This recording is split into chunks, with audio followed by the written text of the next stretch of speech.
Alrighty. Hello, everybody. Welcome back to VTuber Tabletop. I am your humble dungeon wizard, Merlin the Magister. And we've got our fabulous cast here. Sadly, we are down Astrid tonight because she's out partying at her end of year university ball. So hope she's having fun partying. She did call us up just before to show us what was going on. But yeah, it's that time. No one's here to outspeed Windy today. Except for me, apparently. Nice. Oh, on my screen, I just managed to outspeed you. Oh. We're at the same... Anyways, it's time to hashtag plug ourselves. And speaking of, the definitely not German, definitely Danish VTuber, WyndhamVossler. Yeah, the secret's out. Så, I am WyndhamVossler. Jeg er en kat og en detektiv. Jeg spiller spil, og der er ikke nogen, der kan forstå det her, og jeg er ligeglad. Basically, I'm a variety streamer. I play games and I have fun. Hey. And no one understands what I just said, and that's fine. It sounded really sexy, though. So. It was sexy. Amazing. Miss Snake. Miss the Snake. Miss the Snake. Hi, I'm Pastel on Twitch and Twitter. I'm kind of taking a break a little bit. I'm trying to get things to work, but it feels like the universe is against me. But normally I'm a variety streamer. But I'm here today. Woo! Cool. And finally, I loaded the recaps onto the wrong screen. There we are. You know when you click a link, and then it comes up on the one that you're streaming, and you have to click away? God damn it. Mr. Usubeni Yume. Sí, hola, buenos días. Soy Usubeni Yume.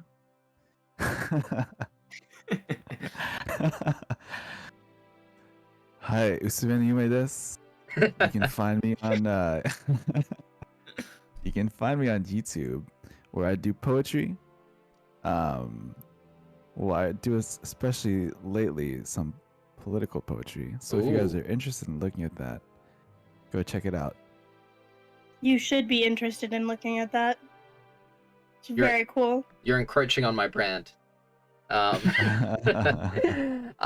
And finally, well, Astrid Arcana, who is currently not here today, as I just said.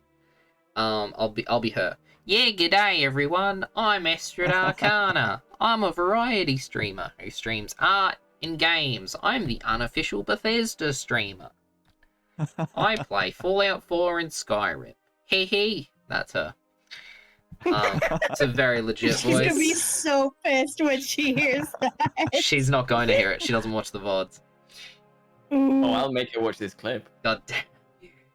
Oh, clip it! God damn you, Mr. Dante Warlock boy. Yeah, you're dead. You're dead, son. You motherfucker. Anyways, so jumping right into it, let's go into the recap for episode 13, War. What is it? Battle for the Pago Fort, I believe it is. Battle of the Pago Fort? One of the two. Bagel. The Bagel Fort. Pago Fort. The Bagel Fort. The battle is silent and tense. The battlefield, sorry. God damn, you don't have a silent battle. Jesus Christ. The battlefield is silent and tense as the two forces face each other down on the fields which lay outside the Pago Fort. The allied forces, despite the assistance of Euphemia and Gustin, are still vastly outnumbered, with a force of roughly 2,000 facing the Markovian forces, numbering around 7,000. With each of our adventurers leading their own squads, they await further orders, while the leaders of the allied forces, led by Prince Ivan, the former prince of Markovia, and Doomfoot, Taika, against the Markovian forces, led by Warmaster Orlo and Wizard Lev Minsk. However, the prince's words fall short of reaching the Warmaster's ears, and war commences.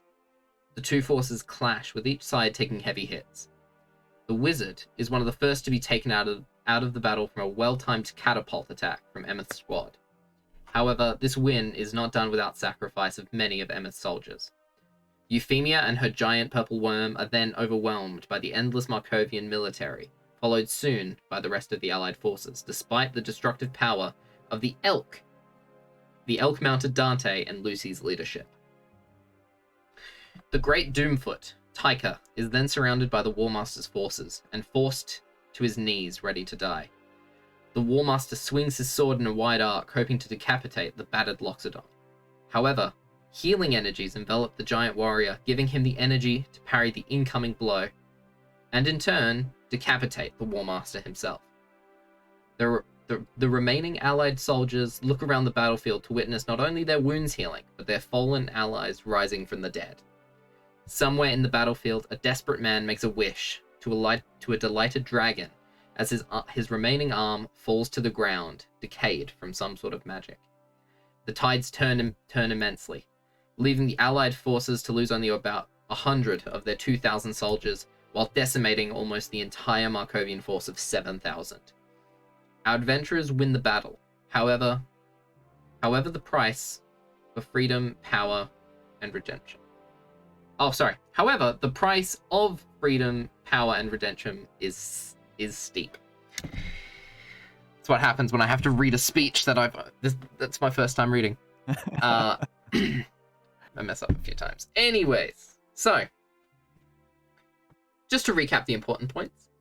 The Warmaster, Orlo Powell, is dead. No, Powell Orlo.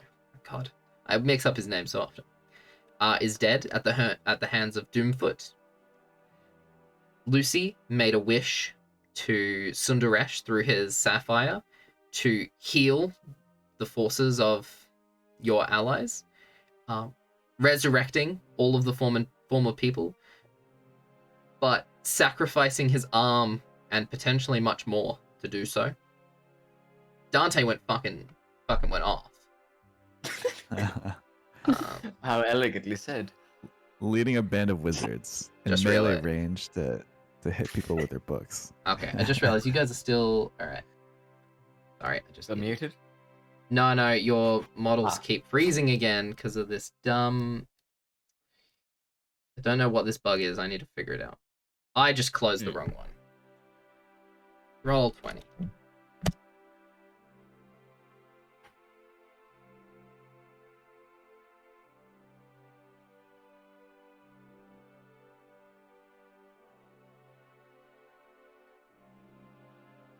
I'm glad that page didn't show any incriminating information.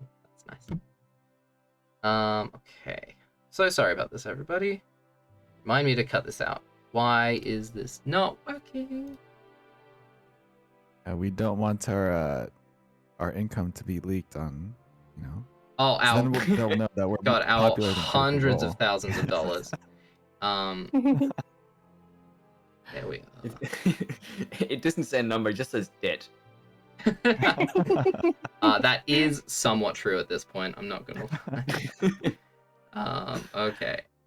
Block. All right. I think I've finally sorted it out. Remind me to go into this VOD and edit all this out. All right, there we are. I think I've got everything working now.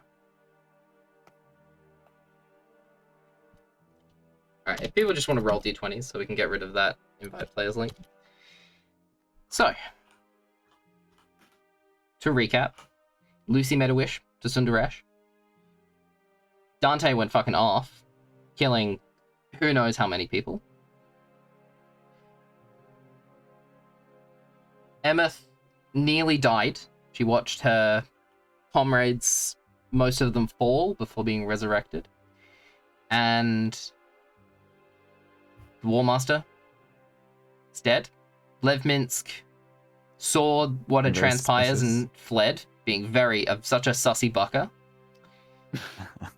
And you all head back into the Pago Fort for some revelry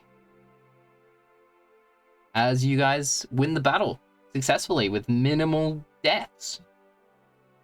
So, as you all The head... least amount of deaths. Actually, anti-deaths. Anti-death, yeah.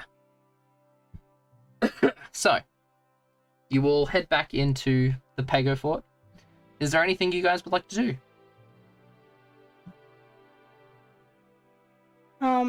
I think this is a time for celebration. I'm going to celebrate.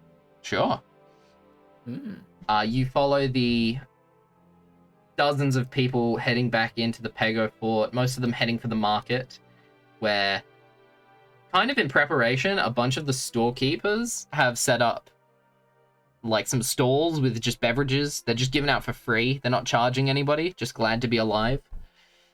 And you see hundreds of soldiers cheering and just reveling in their win.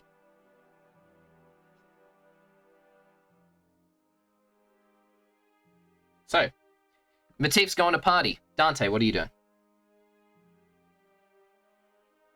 I think Dante would follow along, but not really actively partying, more like just like the awkward guy at the party. Sure. Like, you've got your drink and you're kind of in the corner. Wyndham, TTRPGs allow you to play something that you aren't in real life. Ow. Ouch. Whip crack. I can party. All Said right. exactly like someone who doesn't party. I can party. I'll show you on the 21st.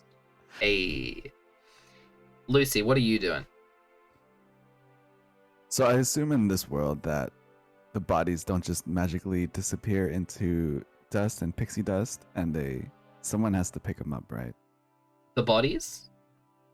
7,000 bodies of the people we just killed. So you see that the clerics, including Eefa, along with some volunteers from the Pago Fort, have begun to bury the allied soldiers. And you see that you see as you look around the battlefield, coming over a hill, are a group of Markovian priests and clerics who begin to en masse,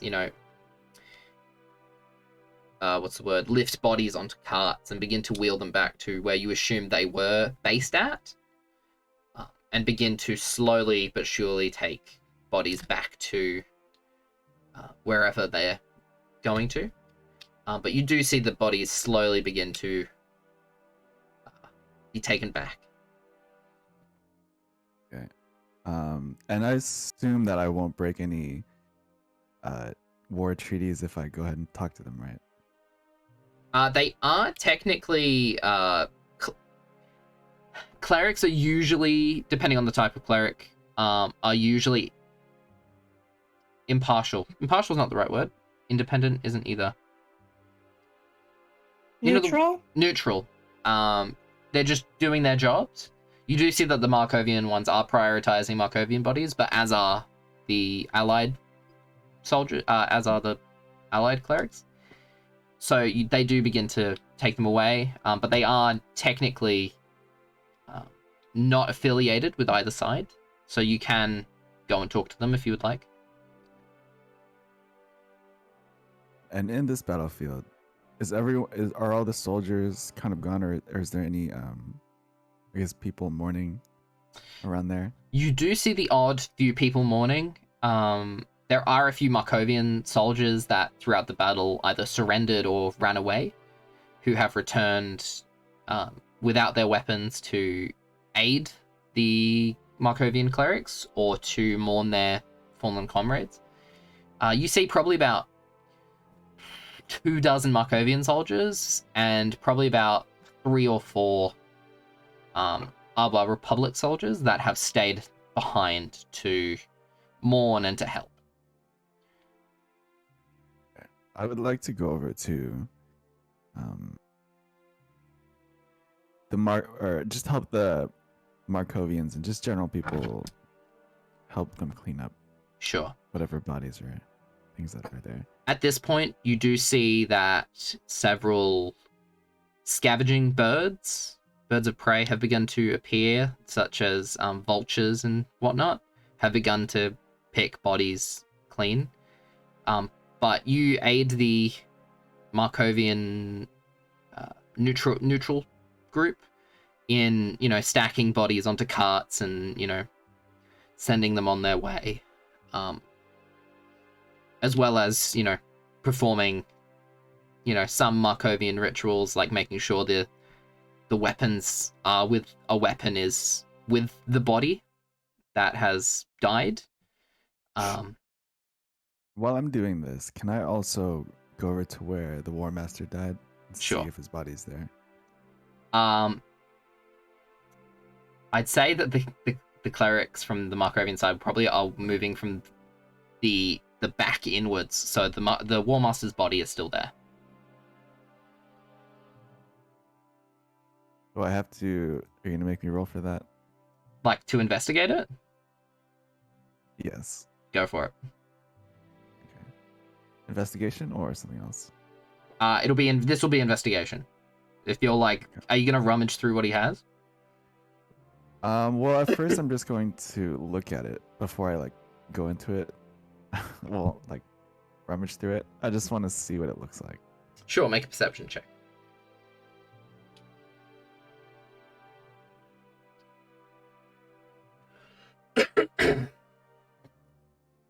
Oh shit. 24. This guy's wearing some expensive fucking armor, first of all.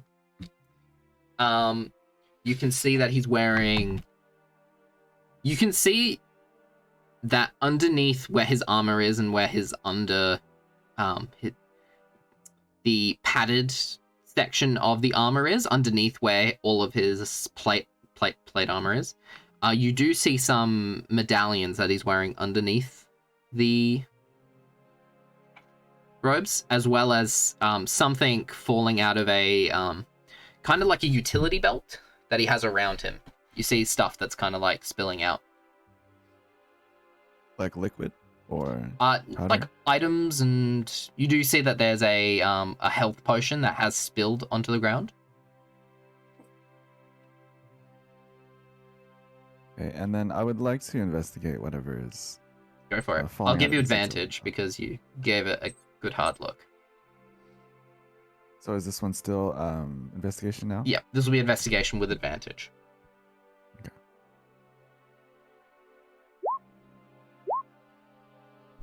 Okay, good. Okay, 19.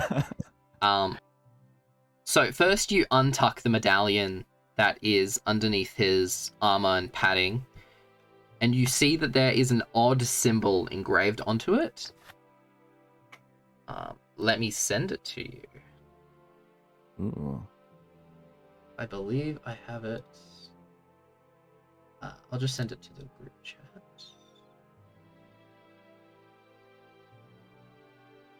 I should have the art. I believe I have the art for this. I believe. I don't want to get copyrighted for that.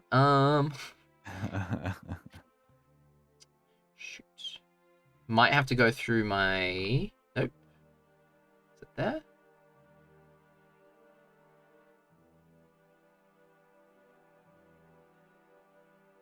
Okay. Astrid's definitely sent it me. So let me just go through my Astrid to try and find the art she sent ages ago. Right. On one side you do So- see the Markovian crest. Okay. Actually, I Is don't the know if two-headed she's... eagle? Yes, the eagle and whatnot. And on the other side, you see this symbol. Oh, god damn it. Come on. Why does it always do that? Copy image.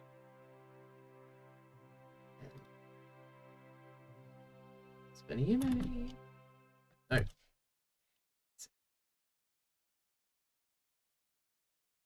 Okay.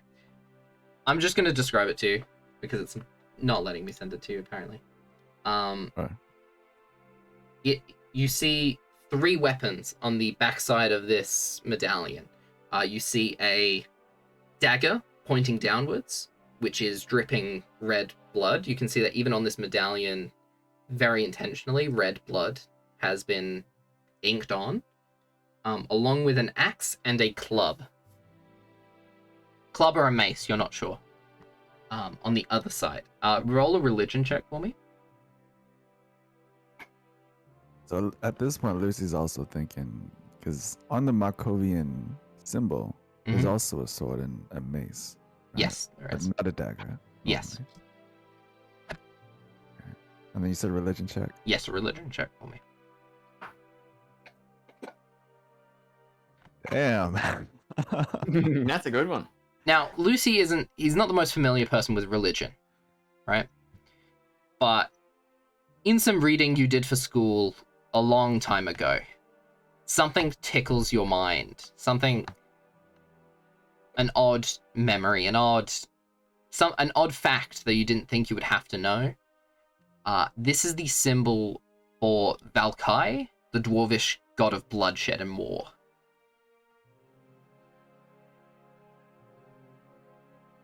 And would I know if Valkai is still alive or? You know that all of the gods were banished together to basically seal Valkai. You know that Valkai is an incredibly powerful for a god. Even for a god, he's incredibly powerful. So you know that with a 20, you know that when the gods were sealed away, it was to seal away Valkai. Okay, well, I'm going to pocket that medallion. And then, are the clerics getting close, or are they still kind of far away? Oh, they're still ages away. Okay. Is there anything else that I see that's somewhat that stands out? Sure. You find 1,000 platinum.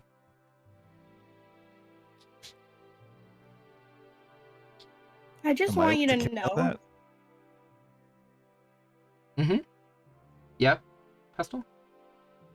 I just want you to know, Yume, that the guards are gonna find you with this medallion and you're gonna get arrested again.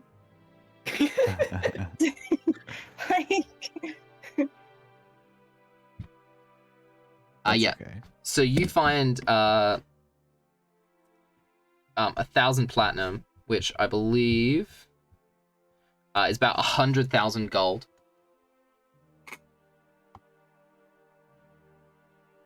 Which is a fair bit of gold.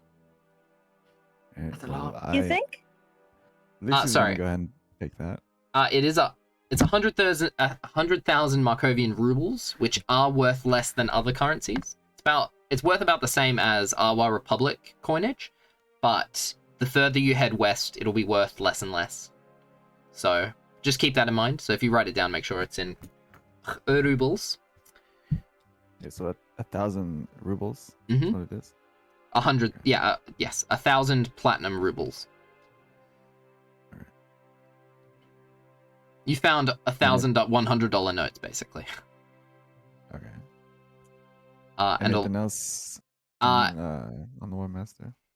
you know that it'll take time, but you know that this armor's dope. But you don't know if... You're kind of, sneaking some stuff off him at the moment, but you think if they find the body without its armor, that's going to be super sus. But it does look very dope. I think, out of respect for another soldier, but also not respecting him too much, Lucy's going to carve an L into the middle of it. Okay. Hog. You realize they're just gonna bury this guy. No one's gonna see this. What weapon what do you use to carve the L in? What other but his old sword? Nice. Yeah, easily enough. It's a magic weapon, yes. You carve an L into his chest. And Cool. the War Master has no head, right? You see that the head has rolled away several feet. It's just kind of like looking up. The eyes are still open, looking up to the sky above, which it's only like 10 in the morning at this point, because the battle started at daybreak. So it's quite early in the morning. So you just see this head staring up at the sky, eyes open. So the last thing I'm gonna do before I walk back to everyone is Lucy's gonna walk over to the head and just stare at it. And then he's going to close the eyes of the War Master and then put the head next to the body. Okay. So you do that, and you head back into the Pago Fort? Yes. You head back into the Pago Fort, where you see Dante awkwardly standing in a corner drinking. You see Matif's getting fucking wild.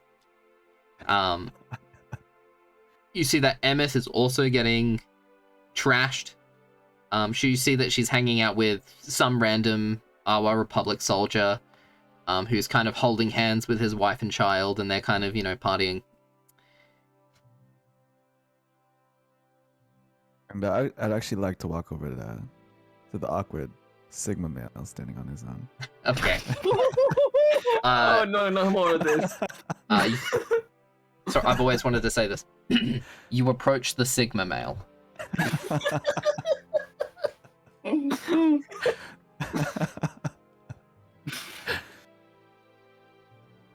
Hey, Dante. What you doing? Hi, Lucy. Just celebrating the victory. Victory, huh? By the way, did you get a tan or something? You're looking kind of different. Pointing at his skin. Dante sort of just lifts his hands up a bit, sort of looks like properly himself. Just sort of, I guess. It's probably the nature thingies. Is it permanent?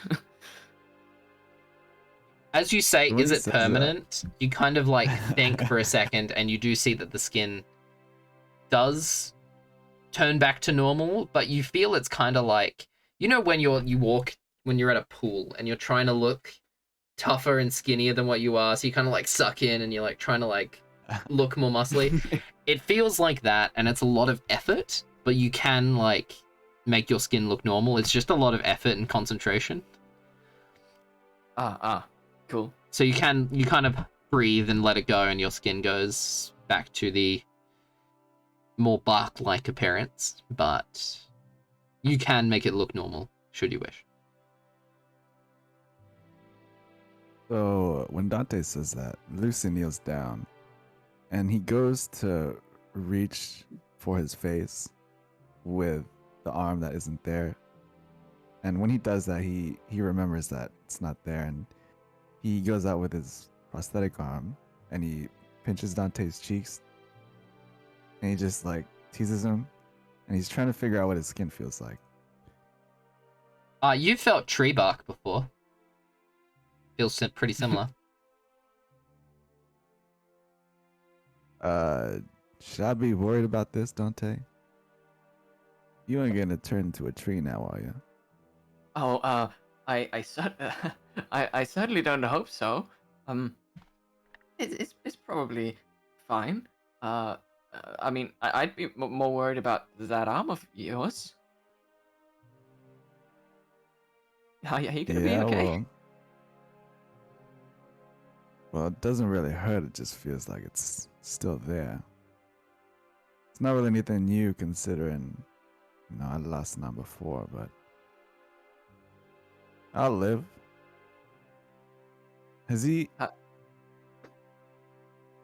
Can Dante see the sapphire on my chest, or no? Are you covering it? Because Lucy's shirt is unbuttoned pretty low. Yeah, Dante can see it.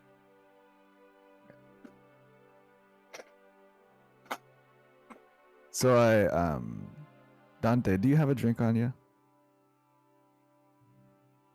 I'm assuming I have just a mug or something in my hand. Yes, you do. Is that right? Yeah.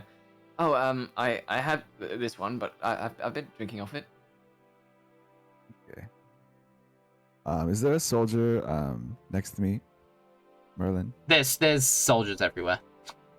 Okay. I'm just gonna tell one of them, hey, you see that elf man over there? Whenever he stops dancing like a maniac, tell him to go ahead and find us, alright? Sure, yeah, no problem. Alright. Dante, do you like I to get a assume you drink want to with get me? Emmyth too, right? Yeah, if she's not busy. Yeah, you Dante, would see. you like to get a drink somewhere a little bit more quiet? Oh, yeah. Actually, I'd really like that. That seems more my pace. Sure. Eventually, you gather Matif and Emmyth and head for somewhere a little bit more private. You go inside a bar, which people don't seem to be inside buildings. They're just kind of celebrating on the street.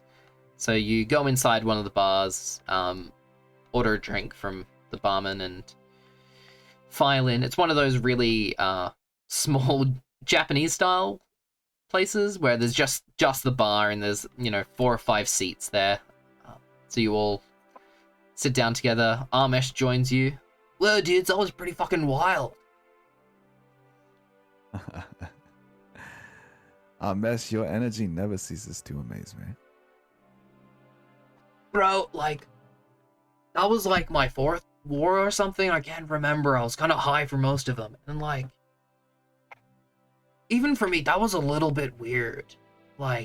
Everyone was dead and then they were alive again. I don't say that often, but that was pretty gnarly. Yeah, it definitely was. How are the rest of y'all feeling? Well, I'm really glad we made it, but I mean, to be perfectly honest, I'd rather not fight like this again. When he says that, do I sense fear or sadness in his voice? Make an insight check.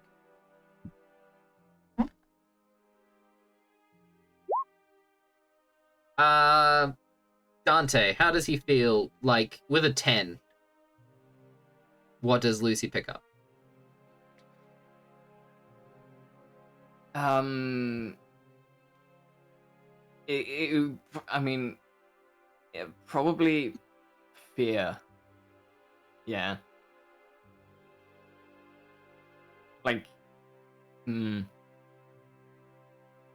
Maybe there's a single tear, sort of slightly coming down. This is a guy who just is panicked. Obviously. I'm gonna give that boy some head pats. Sure. Emmyth hears you, looks towards you, but you see her eyes are just bloodshot red, and she is so off her face that she doesn't really answer you. She just holds a thumb, she just thumbs up and just falls off her chair onto the floor. Managing not to spill her drink, and she just continues drinking on the floor. Too much cider, I guess. That's a throwback. And I'll whisper to Dante in his ear, and I'll tell him, we'll talk about this tonight. It ain't easy being in a war. And Dante just silently nods.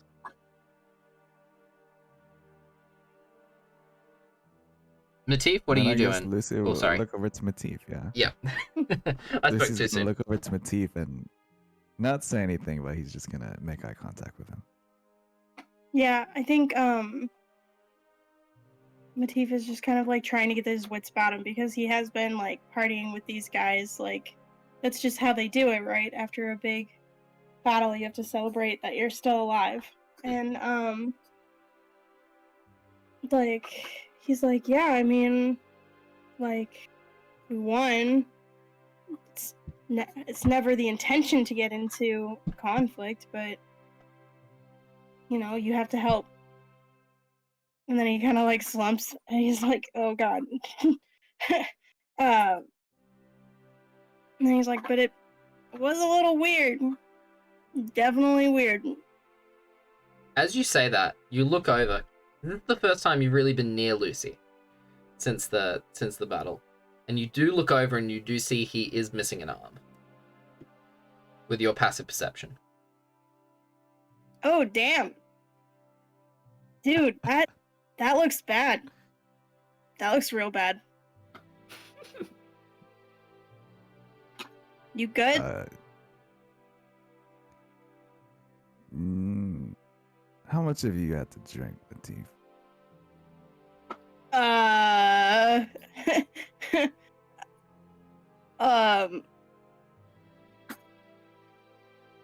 Not as much as you think. No, you actually seem to be lighting up a little bit. What are you drinking, by the way? He looks at his cup. What's everyone else drinking? Emmyth is drinking cider. What are the rest of Dante's Then- drinking whatever he was handed. Lucy will probably be drinking some type of whiskey. If Yeah, Dante... I think Oh, sorry. I was just gonna say Matif has just been like with the frontmen, you know, like whatever they're doing, he's been doing. Cool. And I'll look to the bartender and say, "Can you get this man over here some more drinks, please?"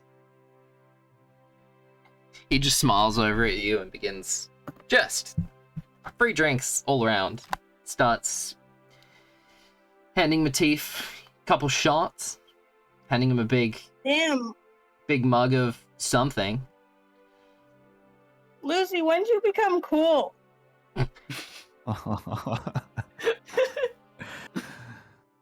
Friend, I have always been cool. You just never realized it before. And then Matif kind of like looks at his glass, kind of holds it up, and he goes, "Damn right." So, Yeah, Not really well, understanding now- what's going on. Now that you're a jolly old man today, why don't you tell us guys and gals where you're from? You mystery man. What do you mean? That's an easy one. And then I come from, let me look at the map. Because I know where I come from, but I can't remember. World info. Not that map. I come from the Elderwood, which is where, I believe you're from What was there Sol. in- You're from Solby, I believe. You're Summer Eladrin, right? yeah, Yeah, you're which is from like right Solby. on the border. Yeah, you're on the border between between- the Kingdom of Schoberg and the Elderwood. Yeah. So I'll just say that. And I'll be like, dude, I would have told you that. Like, you just gotta ask. Okay, well, tell us about it. What's it like over there? I mean, Any old girlfriends that you are hiding from us? well, first, before I get into, about Soulby, Merlin, is there anything that I, like, anything Here's specific that I would... here's how I rule on player backstory. If I have not previously written up stuff about a town or a city, go for your life. It's your city. Okay. I work around you. Because I don't want to go against anything that you've Go for already, it. like, set Hit up it. or whatever. But there's still, like, seasons, right? It's not just summer all the time. Summer lasts for like half the year, and all of the other seasons are kind of shortened. Hmm. That's what I was gonna say, but Yeah. I just wanted to make sure it wasn't like summer all the time, party. It's summer most of the time. So it's a beautiful place, you know, like the part of the city where I'm from is is farther away from the bustle of, and he kind of like gestures around, like where they are, and he's like the bustle of the oh, fuck, what's the word? Pastel's really bad at words. This is just drunk Matif. This is just drunk Matif, yeah. We'll go with that. He's just drunk Matif. Everything I say at this point is in character. It's just Pastel's being really dumb and Matif's just really drunk. Yeah, the bustle of the city, and you can see for miles just natural beauty, and it's the stars are just amazing, and you see out into the ocean, and there's so much there. And as you're talking, Matif, yeah. and you're kind of reminiscing about where you're from, and you're reminiscing about the nature surrounding your town. You remember the huge grove of redwood trees that aren't too far away from where you live.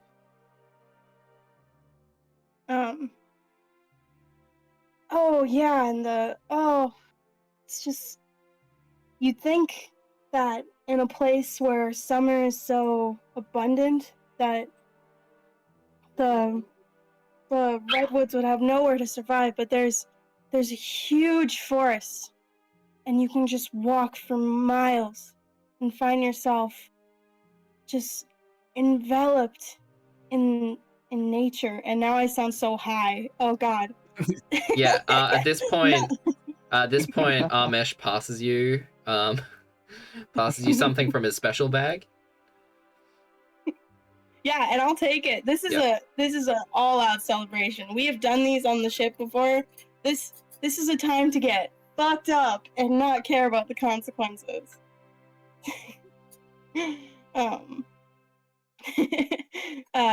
And then my mother still lives there, you know. Or at least I hope. It's been a long while since I've been that way. You know. How long is a long while for you, considering you do live for a lot longer than I will? I think we said, because I think you're in your late hundreds, right? Right. Like, going off of like human quote unquote years, I think I left when I was like early adult. So probably around like 1920. Not the year, but like 19/20 years old. Yeah. And now I'm probably around like 30, 33, 35. Oh, in that case, you would have left home when you're about 80 or 90. So you'd be in your like 200s then. You'd be in your 200s. Yeah. Oh, it's gotta have been 100 or so years ago. You know? Just time flies, I guess. Love to make it back someday. So beautiful there. And then he kind of just drifts off into his own thoughts. And Dante sort of sticks his head around Lucy a bit, going, would it be hard to visit?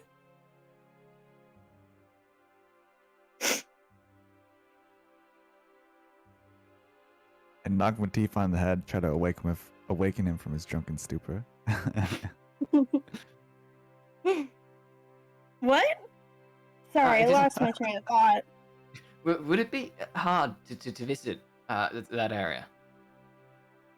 Can I make like a political check to see if there's like embargoes or like a higher military presence or something? That would be a...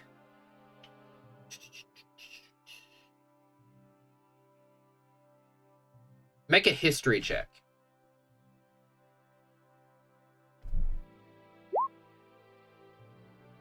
No.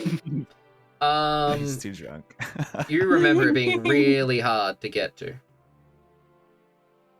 Oh, do I have an idea of what that might be? You remember just like, just the sharks, man. Oh,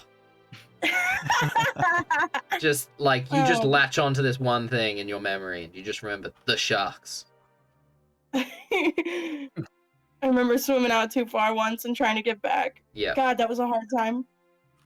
Oh yeah, I think last time I tried it was so hard. Obviously, haven't been back for a while.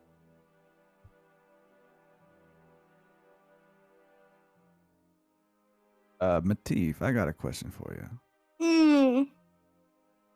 Considering y'all elves live for such a long time, what are your guys' opinions on human lives, considering how they're so much shorter?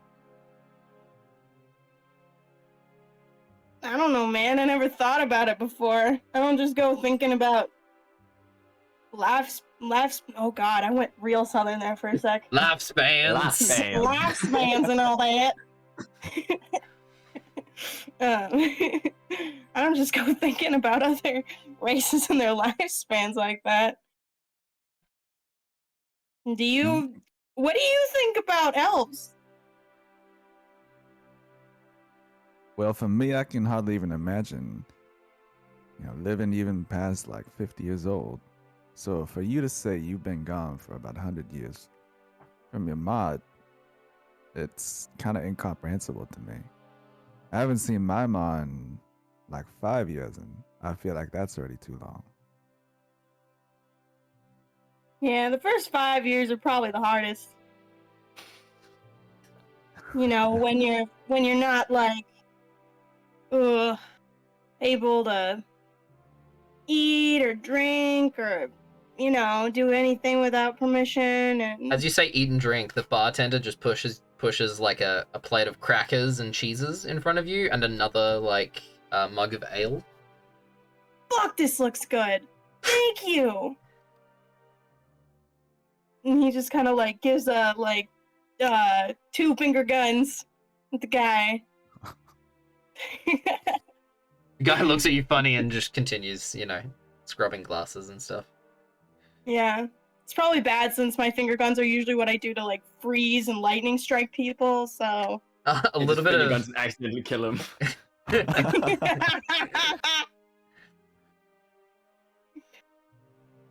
So I'm gonna look over to Dante and give him like this devilish grin. And then I nod at him, and then I look back at Matif and I say, Matif, how about a little game amongst comrades? Sure. And then he starts to go into his pouch and pull out some dice. Not that kind of game. I was thinking a little bit more of a truth or dare.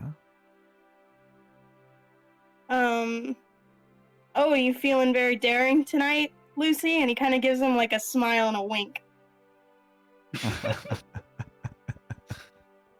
Do we have a love triangle? Yeah, that's what I'm thinking. I'm always daring, friend. Let's go ahead. You and Dante? Sure, yeah, I can do that.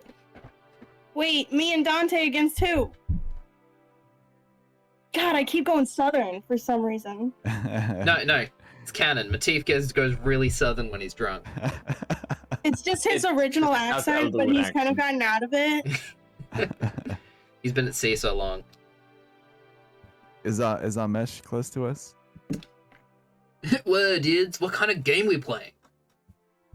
Yeah, so we're gonna play Truth or Dare. You in? Fucking hell yeah. Alright. And then I look over at the passed out yet still drinking Emmyth, and I'm just gonna put my punch over her while we go play Truth or Dare. Sure, she begins snoring on the floor. And I'll probably lead them to a fairly quiet place to play the game. Sure. You lead them down the road, probably up near, like in one of the streets near City Hall, out of the hustle and bustle of the market. All right. So y'all know how to play Truth or Dare?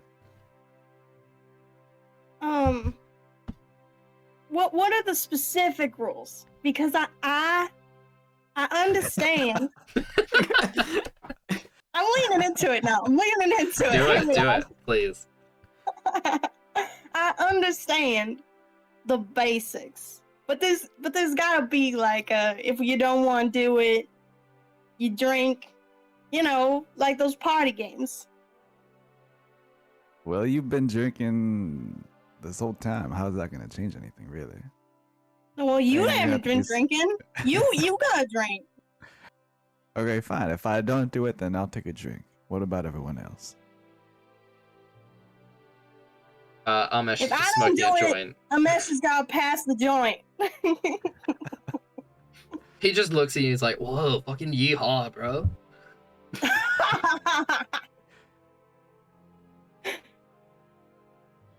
And you, Dante, what's your consequence? Yeah. I actually haven't played this before. What do you think would be good? So, I know some lovely ladies that might like your company. So how about it for each one you don't like, Dante's each face one you just don't want to gets do, terrified. you're going to approach one of those ladies. All right. I'd rather not, but I guess that's what the game's about. Mhm. So y'all ready to play? Hell yeah. Yeah. All right. Well, Matif, bring out those dice again, and we'll roll to see who goes first. Hey, nice. Yeah. Okay. So we rolling 2d6 or what? Just roll it. Whoever's Just roll a d6. whoever's the highest, yeah.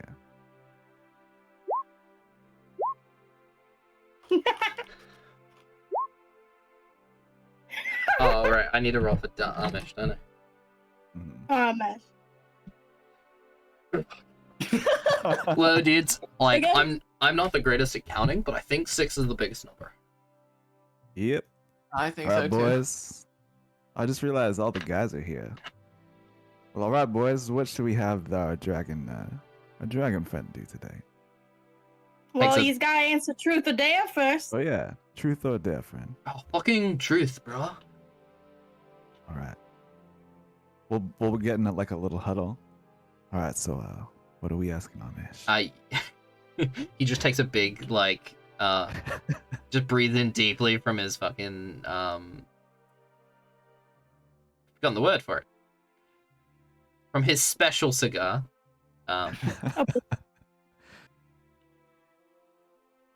It's called a blunt, my dude. That's the one. Fucking blunt, man. Forgot the word. Have you guys seen step. Have you sorry, that was a little rude. I don't mean to be bossy. Well, Matif's really drunk, guys. Have you guys yeah, this Matif, he just goes stop. Okay. Have you guys my post? The my 3 smoking girlfriend's Tumblr post. What? Oh my god, wait. I'm gonna put it in the VTuber Discord, but we can continue while I find this. Okay. Dante, what should we ask Amish over here? Any ideas? Well,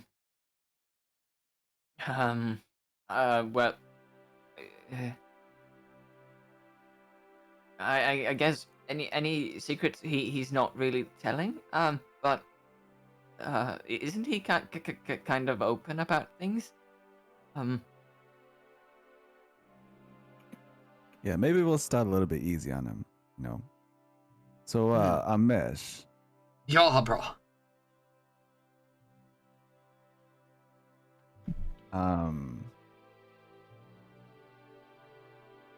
have you ever had a girlfriend before? That's so wait. Whoa. That's so tame. So, like, this is a really funny story, but, like, technically, man, I haven't had a girlfriend, or a boyfriend for that matter. I've slept with, like, so many people, but because I travel so much, like, I just don't have time to be locked down. So you're all about the freedom life, I see. Yeah, man. What about in the future, though? You ever think about settling down and Yeah, look, living a peaceful life? if I can find the literal embodiment of a wave, then maybe. But until then, nothing's gonna lock this Dragonborn down. I can tell you that much, man. You ever heard of those slime folk? What the? Yeah, I guess if we ever chance upon one, maybe you guys can talk that over. Whoa, dude, that sounds fucking interesting. Mace gets a girlfriend he can literally surf on. Okay. All right, well, who's next? It's Dante. Dante, my boy. Dante, yeah. truth or dare? Truth then. So once again, get huddled with the group. All right, y'all. What are we gonna ask? What are we gonna ask our Dante friend? Ask him if he sucked dick. Oh my God.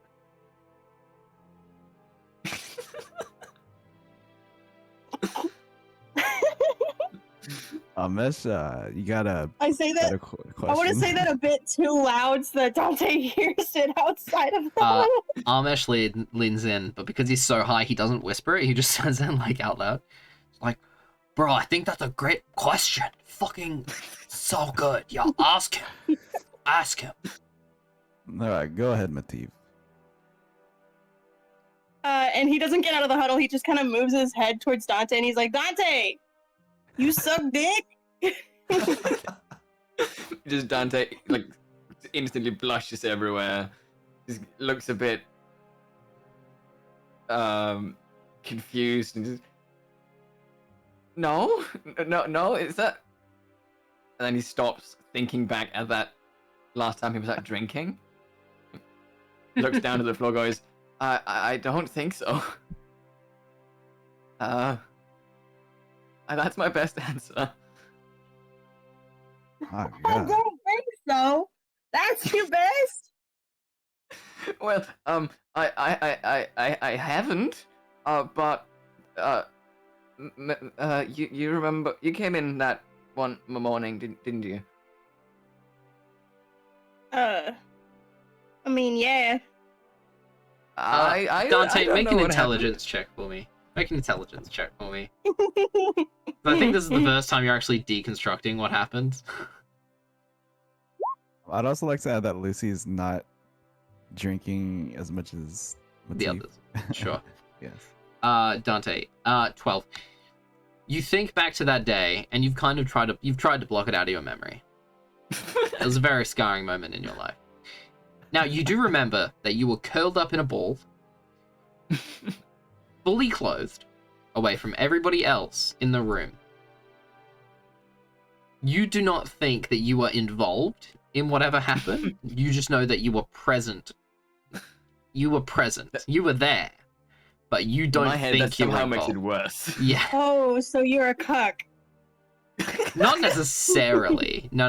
More like he Just was... a victim. It occurred in his room. So you're a voyeur. And you were asleep and don't remember any of it. So you don't know if you were involved. You don't think you were. For all we know, Dante could have gone around gathering these people up.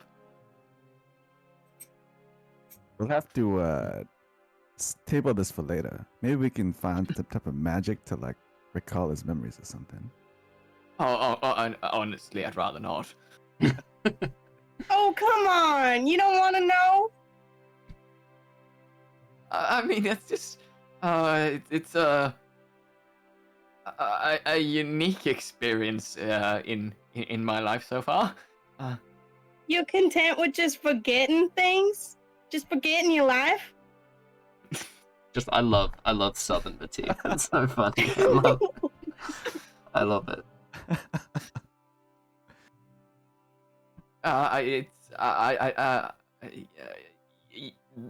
This one's, I think, yes.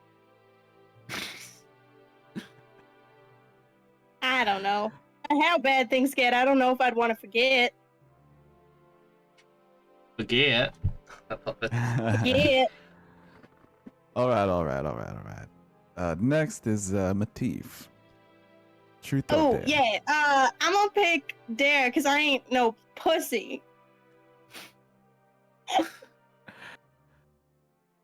All right, I'm gonna huddle up once again with the boys. All right, what are we gonna? Huddling up with the boys. Matif tries to Matif. join even though he's not part of it. Yeah.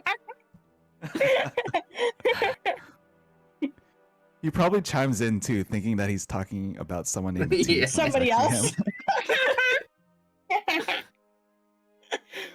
All right, well, what are we gonna have this man do? Oh, Make him lick a pole. what? Matif, you're not part of this right now. Oh, shit. He kind of walks away.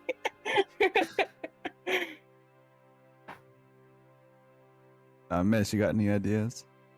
Well, dudes, like, what if we make him like? You see, like Amish is out of it. His eyes are so bloodshot at this point. Did you try to say Matif is out of it? Yeah, but no. Well, they both are. Amish is They're both. like, bro, like, make him like literally ride the lightning, like make him try and fly with his lightning powers. That's a damn good idea. I What do you don't know if think, it Dante? works like Wait, that. I'll give him my surfboard, and you can try and ride my surfboard. All right, let's see it. Okay, Hey, I Matif. don't think it'll work, but I want to see this. Yes. Dante, why don't you tell our friend what to do? Matif, you have to try and fly. That Can you do that? sounds awesome! Dude, yes! And then he kind of like thinks about it. And he's, can I make maybe like an intelligence check to see if I can figure out how I would even try? Sure, make an intelligence check with disadvantage, because you're drunk as fuck. I really just want to watch Matif just stand on a Oh, wow. surfboard, just magic out in directions. I think he's probably thought about this before while sober, because Yeah. he does kind of like the idea of flying. Yeah. I think you could probably cast Thunderwave, like underneath I do you. have a new spell, Ooh. by the way. Have you learnt fly?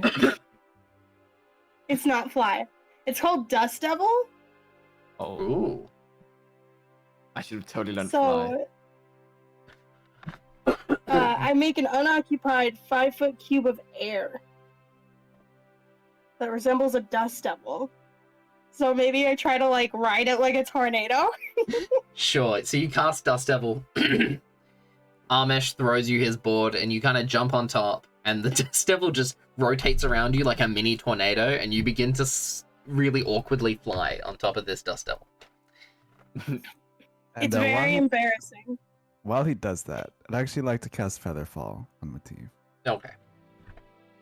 And to make it, have him feel like he's actually flying. Sure. Because you're kind of perpetually falling on top of this Dust Devil, so you fall slower. So yeah, easily enough, you feel like you're kind of, on cruise ships, the like, the artificial surfing thing. You kind of begin riding like one of those. It kind of like tries to tip you at points, but you stay on there and surf the air, man. Your Dust Devil Unless also you did does. teach me. He did teach you to surf, yeah. Yeah. Yeah, Lucy was actually thinking about clapping, and then he forgot that he only had one arm. You just clap, but only one hand does the motion. I was actually thinking about it, but I was like, oh yeah, I forgot. Alright. Now, before this truth or dare stuff does go on, because we do have more stuff to get to, is there anything, any specific truths and dares you wanted to do, Lucy? Well, I'm the only one left, so whatever you guys give to me. Yeah, dudes, huddle up, bros. What do you think we should do? Well, Lucy has to say truth or dare first. Did you Oh do yeah, that? bro, truth or dare, bro. Let's do a dare. Oh, hot damn. Make him kiss that How did chick Amesh over also there. change? Make him what, bro? Make him kiss that chick over there. Who's he pointing to? I don't know, just some random person. Well, there has been something watching you, so you just point in a direction, kiss that cheek, and you point over to Gustin, who's been watching and following you guys this whole time. Yeah, we can make him do that.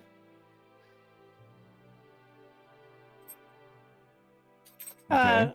And Good without Amesh saying anything, I just look at Lucy. I'm like, kiss that chick. Lucy will just look up, and am I able to see Gustin? Yeah, you can see him. He's just standing there, Okay. like he's literally been following you this whole time, and none of you have noticed. Okay. Well, with my remaining hand, I'm gonna facepalm, and then I'm gonna walk up to Gustin. Yeah, g'day, mate. How you going? So without saying anything, I'm just gonna Just lean go down. ahead and, yeah, just lean down and kiss him on the lips. He takes it, surprised. He doesn't pull away by any means. He's like, yeah, right. That's a first for today. Not my first kiss, obviously. But That's the first. yeah, mate. From one soldier to another, I'll accept a kiss whenever you want. Yeah, right, mate. That for anything in particular, or you just wanted to get your smooches in for the day? Can we just forget that ever happened? Yeah, no, mate. I'm never gonna let you live this down, personally. Oh god. Yeah, well, can we help you? Yeah, you can, but I think you guys are a little bit drunk. So how about tomorrow when you've sobered up a little bit, we have a bit of a chat? Talking you and me? Yeah, I'm talking to your little group here. Can someone remind me who Dustin is? Gustin.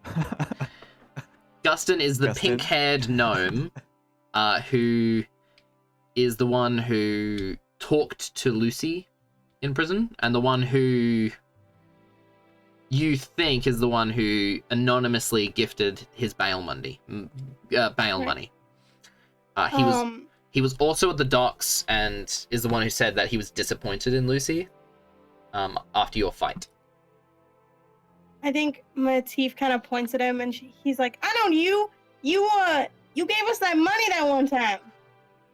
Yeah, mate, that was me. Sorry I couldn't, stay and say hello, but I had a lot of stuff going on that day. You're just following up some leads. Yeah, so you're And gonna yeah, find while they're us, or we're talking, I gonna also find you? wanna. Oh, sorry, Dante. Dante sort of waves and just sort of says a bit loudly, I have a message from Robert. You what? You have a message? Yeah, tell me. Oh, it's nothing major.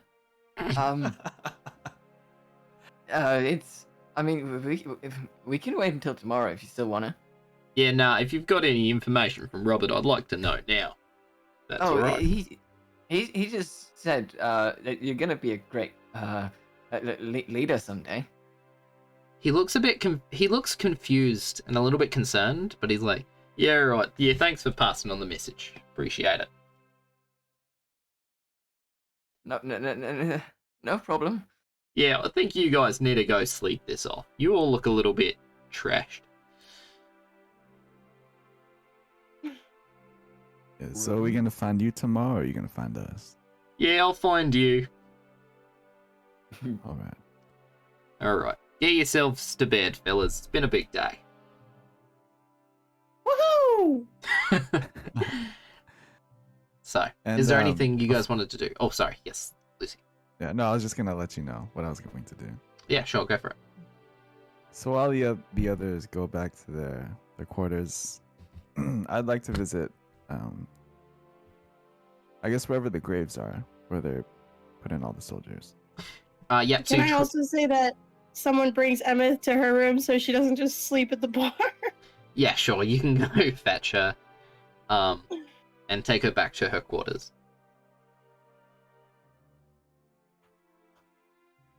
So, Lucy, you head for the... Actually, we'll get to you in a second. Dante, what are you doing? Are you doing anything before you go rest, or... No. Nope. Nope. Probably got heading straight to bed and then like just sitting and sort of admiring the crown throughout the night. Sure. Lucy? Golem in the making, I'm saying. You head towards the outer walls of the Pago Fort, towards where they're not mass graves, but they're kind of it's more of a line where they're doing like an individual, burying them and then moving on to the next one. They're very crudely dug graves. And you head to where... Wait, the Markovian ones or the Pago Fort ones? The Our Republic ones? The Our Republic ones. Sure. That's literally just outside the walls. So you head towards there. What are you looking for? Is there anyone around? Plenty of clerics. You see that Eefa is, 3/4 of the way down, performing death rites. Other than that, just a bunch of clerics and priests. Okay. So I'd actually like to join the clerics and priests. Sure. And aid them in burying everyone? Sure. You see that they're almost done, so you help with the last 20 or so bodies that they are doing. You also look across the battlefield and you see that most of the bodies have now been claimed by the Markovian side, and they're claiming the last few hundred bodies at this point. Okay. And then it's gonna sound a little bit corny, but Lucy's going to look out into the horizon, and he's just going to say a poem for not particularly anyone, Sure. but just for everyone who's been in this. Sure. Craft for me a bespoke suit, O tailor. Fill out my shoulders and sculpt me a fine silhouette. Hide all my imperfections and struggles, O tailor. From a man measure me and dress me like the kings. Craft for me an elegant ring, O jeweler. Decorate my body with flair and passion. Polish the nostalgic gems and faded luster. O jeweler, engrave in me the lost cause like the rebel that swings. Craft for me the dandiest shoes, O cordwainer. Make my imprint heavy and my footsteps loud. Give my march weight and purpose. O cordwainer, let me fly from this solitary worn nest, so grant me wings. Craft for me an eternal timepiece, O watchmaker. Add beauty and elegance to the time past. Have my watch tick and talk forever and after. O watchmaker, fashion the world so that even a fleeting life wonder brings. Craft for me an artful disguise, O undertaker. Paint life back onto my disfigured self-portrait. Cover up all the scars and disease, O undertaker. Conceal the stained despair, faded hope, and life barely holding on by strings. Craft for me a sad song, O composer. Let it ring, the major and the minor. Touch the soul with forte and piano. O composer, spark within me a playful feeling once more, so that even this caged bird sings. Craft for me a last farewell, O poet. immortalize my words and take away my regrets. For although the end has come, pen me as the victor. You hear soft clapping around you as a couple of clerics, clap for you as you recite this poem. Quietly, just a few of them. And you walk back inside the Pago Fort and rest for the evening. So, all of you head to bed. Matif, Mm-hmm. as you are sleeping, you feel yourself awaken somewhat. Not in your body, but in some other form. You look down and you see your body is glowing this very soft blue light, and you see that it's slightly translucent. And you look around and you see that you're on a battlefield. Okay. And you see hundreds of souls wandering across the battlefield.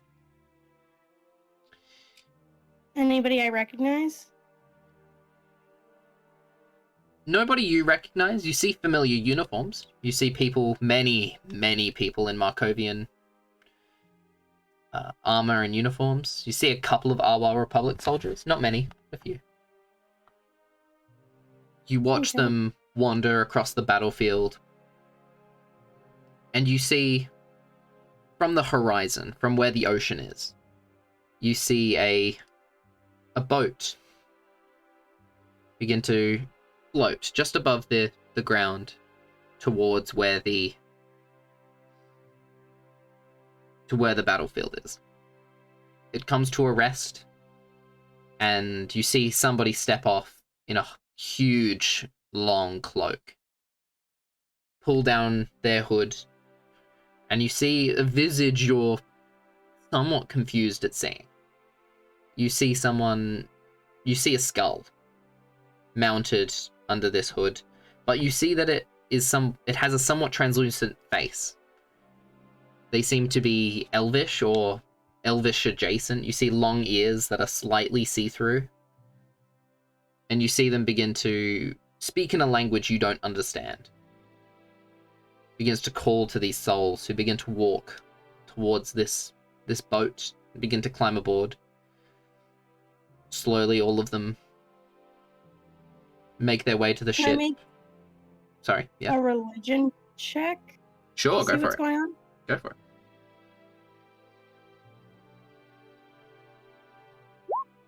19. You're not the most religious person in the world, Matif. But as an elf, you are more knowledgeable than most on the goddess Yuvian and the goddess of balance, of death, of more of passage than anything. And you know that one of her key lieutenants is the boatman, the one who delivers souls from the material plane to wherever they lay beyond. And you watch this man call to these souls, and they begin to, as they approach the boat, they kind of form into these small little globules of light and begin to float aboard and disappear. Is And this kind of what it looked when we were in like the, I don't know if it's like the spirit plane where we were last time with the spirit walker woman? The souls look similar to how you saw your old crew. They seem to be, semi-translucent wandering spirits. And you see them climb aboard. You look beside you and you do see the spirit walker, this small frog woman, standing beside you. She looks up and she holds your hand. You feel it's kind of weird because on one hand it is kind of it's weird because your body's not there. but Mhm. you do feel her grip your hand, and it is a bit weird because she has a frog hand, so it is a bit sticky. You can feel that even though you're touching spiritually. And she looks up at you and smiles. May Kind I of say something? Sure. Try to say something. I kind of wanna look down at her and be like, what's happening here? One of our many responsibilities. This is you? This is something I oversee. Something I watch. Do you ever not speak in riddles? Do you ever speak in riddles? No. Then no. Because I want people to understand me. The point of communication is so that people understand what you're talking about. Touché.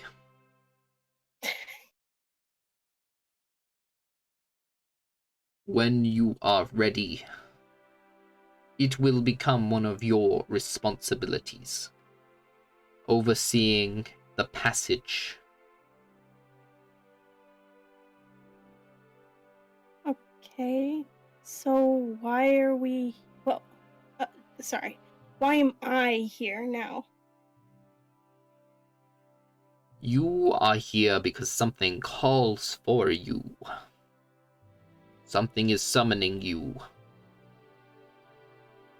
Maybe it is because you are so close. I see this happening everywhere.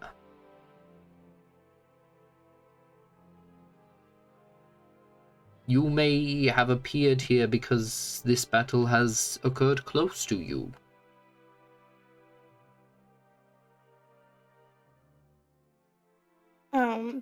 He kind of looks around and he kind of looks back and he's like, do I have a responsibility here?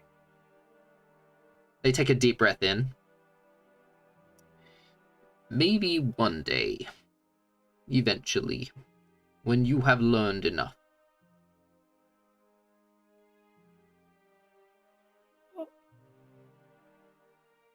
And he kind of gets lost for words. He's just like opening and closing his mouth, trying to find what exactly he wants to say. She looks up at you. Once you have found yourself and have made peace, come and find me. What? I don't understand what that means. You hold much guilt and mourn for what has occurred in your past. I think he looks serious at that and like kind of looks down and does start to remember like all of that stuff that happened.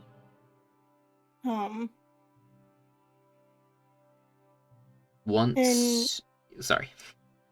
No, you're good. I'm gonna say he's gonna take a minute. So if you want to say something before he comes back to like reality. Oh, there goes gravity. She continues. Once you have dealt with these emotions and memories, we can speak again. You can begin to learn. What if I don't want to? What if... Then that is your choice. But there are things far bigger than you. But should you not wish to take on this responsibility, I will try and find someone else. Someone of a rare spirit. What does that mean? It means you are gifted.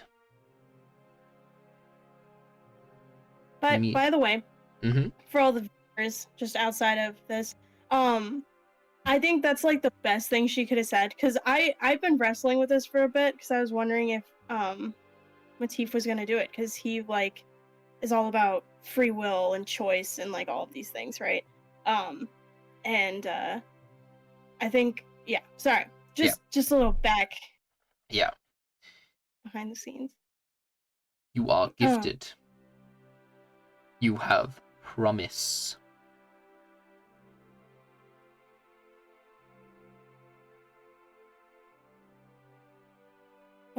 What if I can't?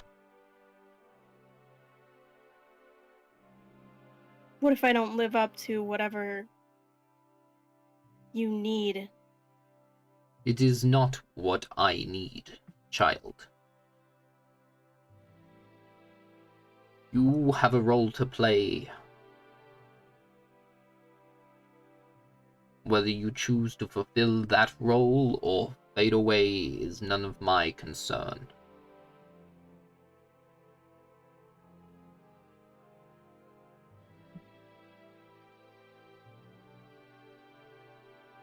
Okay.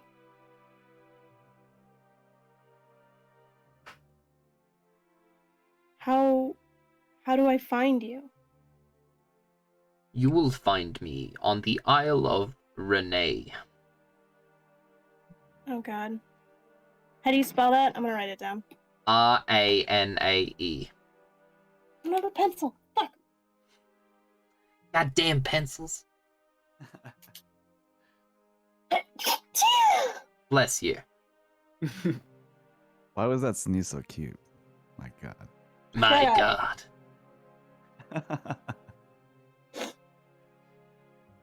It's like a Okay. two-part sneeze. Do you guys not have two-part sneezes? I usually What does sneeze two-part twice. sneeze mean? It's like there's like the big breath in and then like the slow release out. Okay, Yume, how do you fucking sneeze? I just sneeze. Just... Anyways.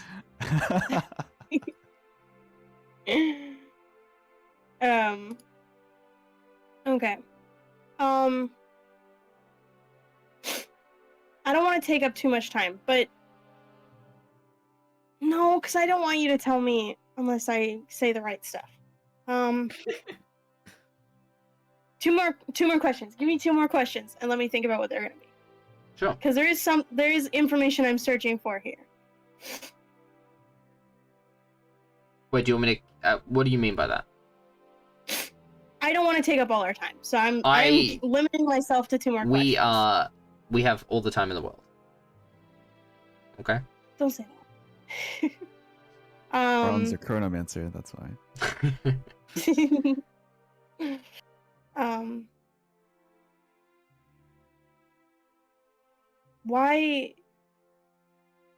Why are we speaking here? Why are we speaking now? I don't understand why you visit me. And then he kind of just cuts off again, trying to find the words. You are not the only one I visit. I visit many people. Not for this reason, though.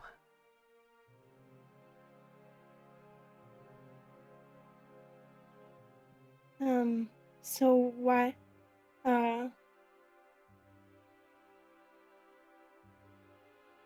just don't...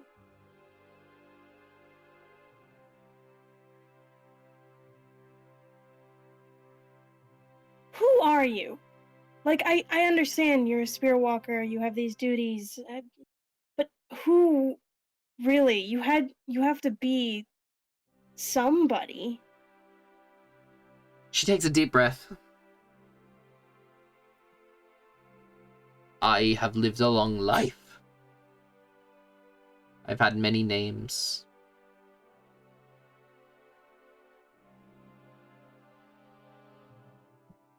My name...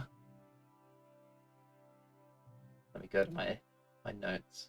I have it somewhere. I don't That's remember. what a DM says when they have to pull up a random name generator. It's literally not. I had it written down, but I could not remember where it was. I found it. My name is Moulin. Go ahead and spell that for me. It's like Mulan, but instead of an A, it's an I. Moulin.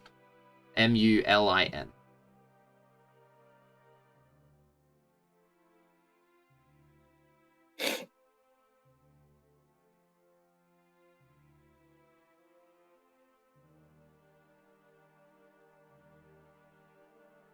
And Lulin, what happens? What happens now? You wake up, and I continue my job. And what is that?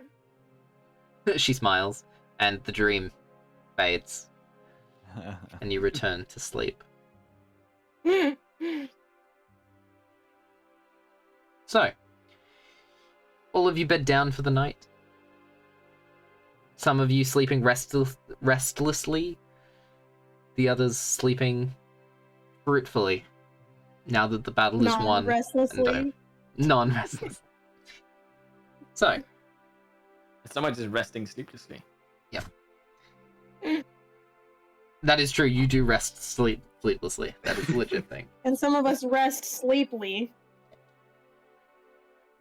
So, all of you awake in the early hours of the morning,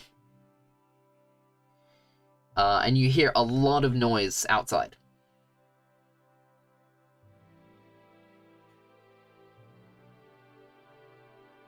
Big Lucy's going to commotion. Run outside. Sure, you throw on your clothes and run outside, and you see hundreds of Awa Republic soldiers walking in with spotless armor and weapons, walking through the streets towards the southern gate, along with several very important individuals who are walking towards the barracks where you guys currently are.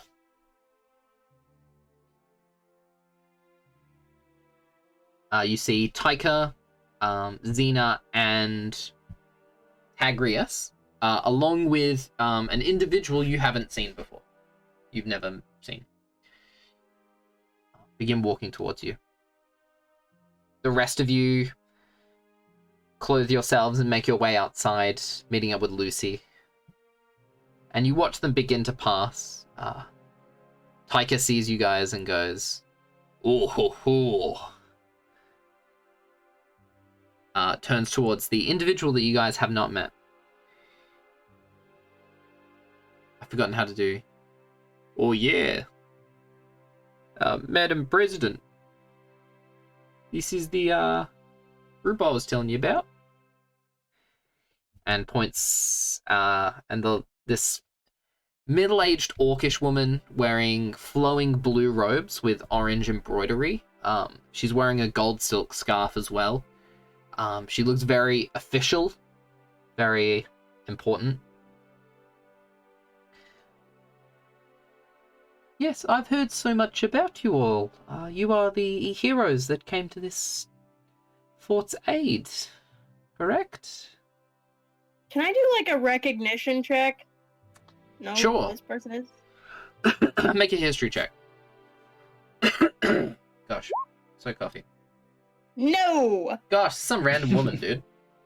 Crazy. When she says heroes, Lucy looks back to see if there's anyone standing behind him. He's like, "You talking about us?" I don't think there's anyone else to talk about. I've heard a lot about your exploits and what you have risked for our nation. Lucy looks down at his arm and looks back at the woman. "Yeah, well, I guess that's us then. My name is Lucy. These are my friends." She holds out her hand for a handshake. I mean, I will hungover sloppily. Reach over and shake her hand. Yeah. Oh my. Hello there. Shake her hand. And if she shakes with the right hand that I can actually shake with, and I'll also give her a handshake. Yeah. You shake her hand. Taika looks to you. Yeah, fellas, come meet us when you're, dress up in your nicest stuff and come meet us around at the front of City Hall. Got something for you. Ooh, something has happened. Last Pastel. Pastel is Last left. Pastel. Must appeared. There she is.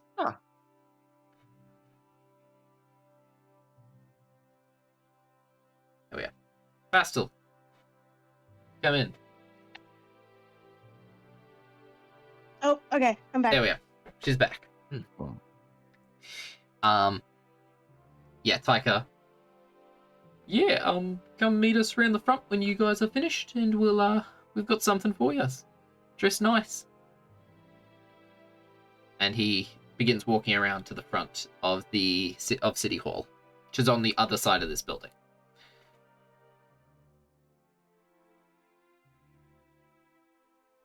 So, what do you guys get changed into? Or do you just wear your normal clothes? Dante looks down at his clothes. Oh yeah, we were supposed to do a shopping episode for Dante. Like Dante just looks down at his clothes, like shakes it gently and goes, "It's probably fine." Lucy looks to Dante. Yeah, and maybe when we have some free time, we'll get you some new digs. How does that sound, Dante? Well, I mean, we could do that, yeah. This is just, I mean, it's nice, it's practical. What was But actually, come with me. I think I have something you can wear. Okay. And then I'm gonna just take him back to my quarters where I am going to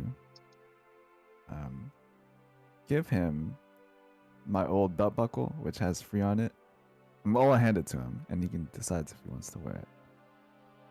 What do you think about this? As I show him the belt buckle. Well, I mean, it's very you. I don't know. It seems a bit you know, long. Not quite as big as you. Yeah, well, you don't have to wear it on your waist. You can always wear it somewhere else. Just around my chest. Maybe I can cut it off for you and make you like a headband or something. Well, I'll gladly carry it if you giving it to me. Maybe I'll have something it'll go with in the future. And then I take off the red poncho, and I'm going to tailor a little bit so that it fits into Dante. And then I'll throw it to him and say, try on that, see how you like it. So you give me like your poncho. Yeah, but I've tailored it But so full. it should fit you. Well, I mean, I like it. But it's it kind of feels like you're just getting rid of your old wardrobe. And just hand-me-downs, is that what it is, Dante? You wouldn't look Like you wouldn't turn out a gift from a friend, would you? no, of course not. I'm Wouldn't dream kidding. of it. I'm kidding. Wear whatever you want, friend. I'll buy you some new clothes. And while he's there, Lucy's just going to go into his chest of clothing and he's going to pull out like a series of black clothing. And then, if you don't mind, I'll actually describe it once we glam up and show up at the place. Sure. Matif, what are you wearing? She's muted. Has she sent a message? She Yeah, yep. I've just read it. Hmm. He's just wearing normal clothes. So, you guys make your way after getting changed into your clothes, and make your way towards the front of City Hall, where they've set up this little kind of stage out of wooden crates and out of large slabs of wood. And you see at the moment the president has climbed aboard the stage and has begun to speak. Have we walked into the place yet? Yeah, you guys have. She's going. You'll know when to describe your outfit. Okay. Okay. She begins to speak. Now, all of you have fought very valiantly for this battle. All of you have performed a miracle defending our country. And I would like to thank the commanders who led us towards this victory. And she calls Tyka, Tagrius, and Xena. These three leaders of your city have done so much to protect you all. You should all be grateful for the work that they have done. So I would like to award them even higher honours than they have been awarded previously. And they will be erected as statues. Yeah, you hear some giggles in the crowd. In the capital of Kalinga Awa. In our Hall of Heroes. The three of them walk down off the stage. Next, I'd like to call up, they haven't given me a name, but these 6 heroes. And you all climb aboard the stage along with Armesh and Eefa. Now you can describe what you look like, if you would like. I was gonna wonder if there's any doors that I could kick down again. There is no door. You can kick a box if you want. Okay. Yeah, so he'll just put his foot on the box. And so, as a throwback to episode 0, he's a dark-skinned man with long black disheveled hair, flowing from under a wide-brimmed black hat. Done away with his sunglasses, his once brown eyes now radiate an unnatural blue hue. He wears a long black coat, but the left sleeve is empty. His right arm is a prosthetic, and barely visible under his long sleeve is a tattoo of a white snake. The black low-cut undershirt only slightly covers the sapphire magically engraved into his chest. Still tucked into his fitted black pants, he sports a new belt buckle, which now has the word heart crudely carved into. And he still wears the same black boots, faded and scuffed. So, with Lucy's new emo look, you all climb aboard the stage where... Now, you all have not met me before, but I am President Atmos of the Awa Republic, its elected leader and head of state. And I would like to formally thank you for your service to our country and award you with these medals. And you see that a very decorated soldier climbs aboard the stage and begins to award you all with these medals. Now, any rank that you were temporarily given during the war, you will maintain. So I would like to formally congratulate all of you. And I just need to find where I put you guys. So we have Captain Emmyth, Spellmasters Dante and Matif, General Lucifer T. Burns, and Chief Medic Eefa, and Amish, who didn't get given a rank. Poor Amish. He just he fist bumps the president. Well, dude. That's why he doesn't have a rank. Yo, dude, this is fucking sick. Yeah. and you guys begin to climb off the stage with your new... Thank you for the sub, Corpse Farmer. Why is the thingy all the way down there? It is secret. Secret. Why has the alert box been banished? There we are. I'll replay that for you, Corpse. Properly. There we are. So. Arigato. So, you guys are now... Dankeschön. Dankeschön. So, you guys climb off the stage as she continues to address the crowd. So you guys are officially now citizens, honorary citizens of the Arwa Republic, and have access to, through its borders, undeterred. So yeah, you guys can travel throughout the Arwa Republic without any issues whatsoever. And also can seek refuge and seek accommodation throughout any of the barracks throughout the Arwa Republic for free.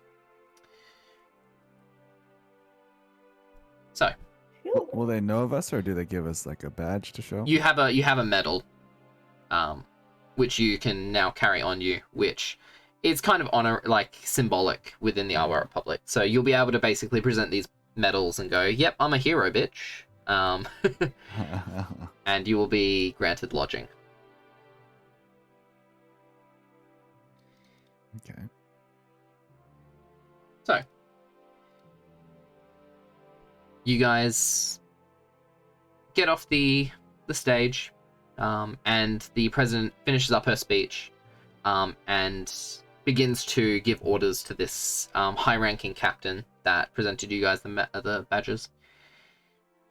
And the reinforcements that have arrived begin to repair the wall that was partially damaged during the battle, and just generally reinforce the Pago Fort with additional armor, additional men, and whatnot. So, after this, Gustin walks over to you guys. Yeah, look at you lot, all famous and shit now. Congratulations. Now, are we Thanks, ready for that? Are we ready for that talk? Seems like a good time as any. Yeah, sick. I don't know about you guys, but I've already had the talk. I don't really need it a second time. I mean, we can. I'm not saying we can't. I'm just putting it out there that... Anyway, no, I'm just fucking with you guys. Let's do this. Yeah, you're a funny one. Look at you go. All right, follow me. And he leads you into a section of the... Ooh, if I just pull up the map. Oop, or I can just pull up there. To this corner of the Pago Fort, right in like a corner, behind the temple of WyndhamVossler. Leads you into a corner there, and he opens up this invisible doorway that seems to be just randomly in like a piece of grass. Like he just opens a doorway and leads you all inside into this invisible tent that seems to be set up in the corner of the Pago Fort. He leads you inside and closes the door. And it's very nice. There's lots of velvet like plush cushions. And you guys seem to be in some sort of small circular tent kind of setup. You also see, oddly, a few crates that are pushed to the one of the corners of the tent. Now, I've got to ask a favor. I have to get back to Liu Pai and the Diplomatica. I was sent here on a mission by Sir Robert the Bold, and I'm not confident in transporting what I've got by myself. So you need our help. Is that what it is? Yeah, that would be much appreciated. What are you transporting? Yeah, look, I was sent on a very specific mission to fetch some items that had been unfairly taken from my master, Sir Robert. and I'd get into a little bit of trouble with some people. There was a reason I was on that dock, beside, stopping that fight that happened between you two. Kind of stole something from Xandros. And he walks over to one of the crates and cracks it open and tilts it towards you guys, and you see the two instruments that were hung on Xandros's wall. The flute and the cello. At least it's not the Tusk Love book. The Tusk Love book. That's still missing, by the way. He never found that. Yeah, look, these are incredibly powerful and important magical artifacts, and I need to get them back to Liu Pai under Sir Robert's protection. Merlin, I just want to state that I did this first. Mm-hmm. I did this first. You did what first? This was my one shot. I'm sorry, okay? Great minds think alike. And imitation is the best form of flattery. Anyway. Yeah, so I need to get these back to Liu Pai. Now, there's a third artifact. It's a violin. I haven't been able to track it down, and I don't think Xandros has either, but I think he might have sent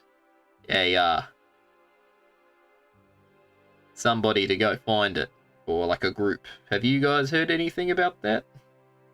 Was that in the original thing? That was one of the It might have been. the tasks he had? Who was keeping notes? I didn't write that down.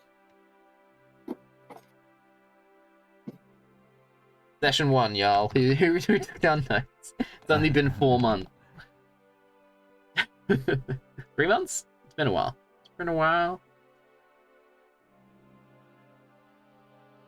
I do not have anything on about then. Yeah, I didn't write down what the jobs were. Me neither. I think Astrid might have, but I don't think she did. Yeah, anyways, if you haven't heard of anything, that's fine. But I really do need your help in getting these back to Sir Robert. So would you be able to help me get him back? So you want us to take these artifacts and give it to him in person? Well, I'm going to be what you're taking saying? them. You're going to be escorting me. I'm going to be overseeing these, not just giving them to you. Look, I like you guys and I trust you, but I'm not giving you two insanely powerful magical artifacts to travel across the ocean with, which everybody knows Xandros owns. So, I'm going to be traveling with... You're basically going to be escorting me. And then we're gonna look for this violin afterwards, or? Yeah, well, if you come across it in your travels, or if you hear anything about it, feel free. But I haven't been able to track it down, and I've been looking for it for quite some time. So, Merlin, I just want you to know that escort missions are a little below us right now. We're level 6. oh, We have been in war. oh, I'm sorry. Let me just throw this this challenge rating 20 dragon at you, and we'll see how you feel after that. All right.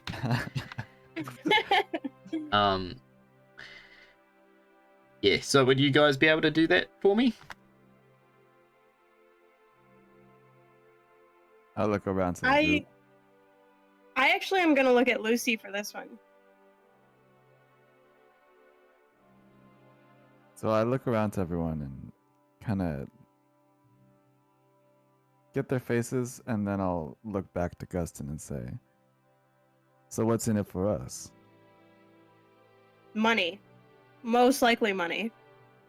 Yeah, look, I'm kind of a bit short on coin at the moment, but I'm sure there are lots of things you can find in Liu Pai if you've never visited. It's a beautiful city this time of year.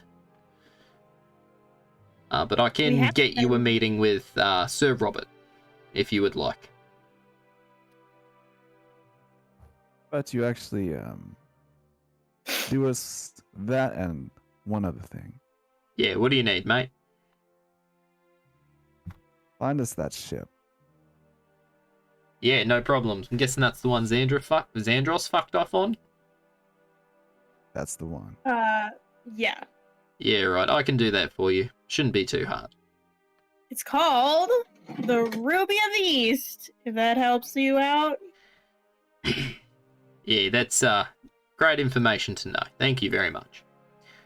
Cool. Well, if you want to leave later today, I'm kind of on a bit of a tight schedule. Yeah, how are we gonna get around? Yeah, I've got a ship paid for, ready for some travelers. Paid for 6, because I assumed you guys would say yes. Ka-chow. So yeah, that's ready for later this evening.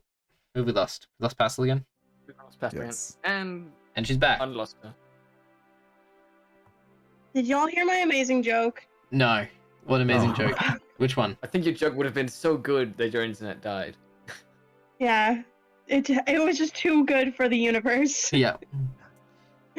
I said 2 pirates on a ship. How hard could this be?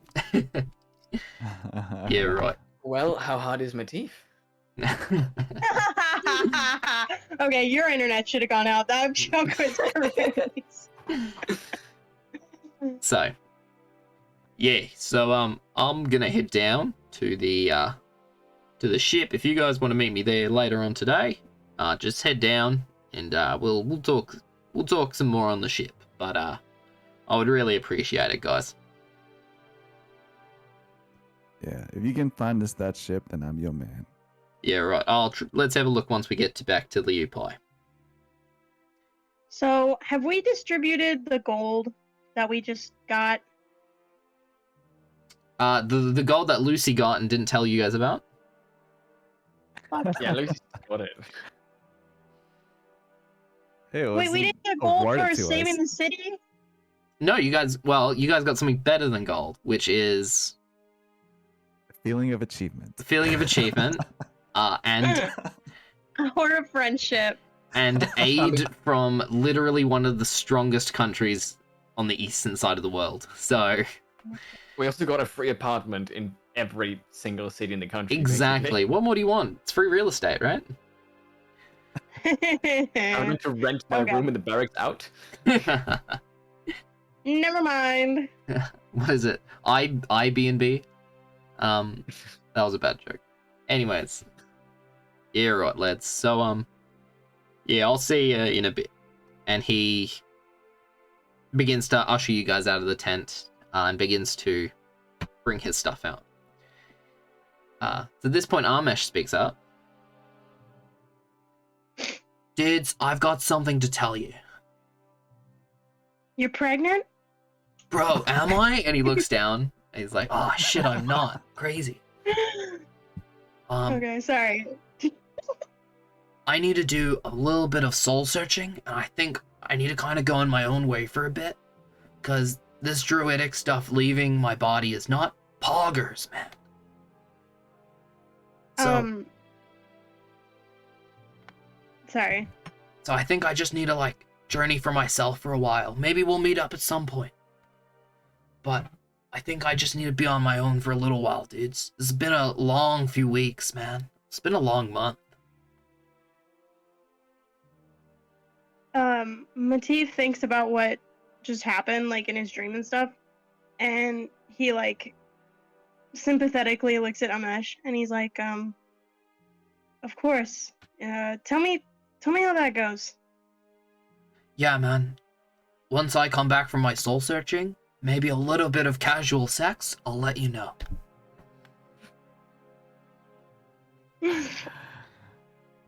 Well, friend, Exactly.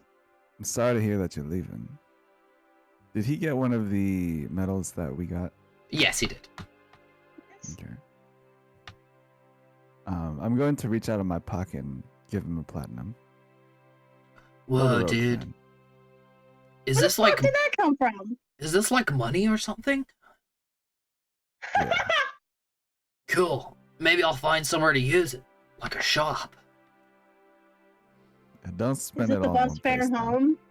Like, alright, like, don't spend it all in one place, but what if I find a fucking sick board, man?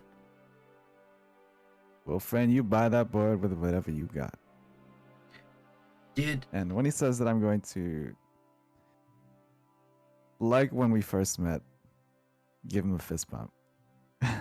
he fist bumps you. It's been an absolute pleasure, bro.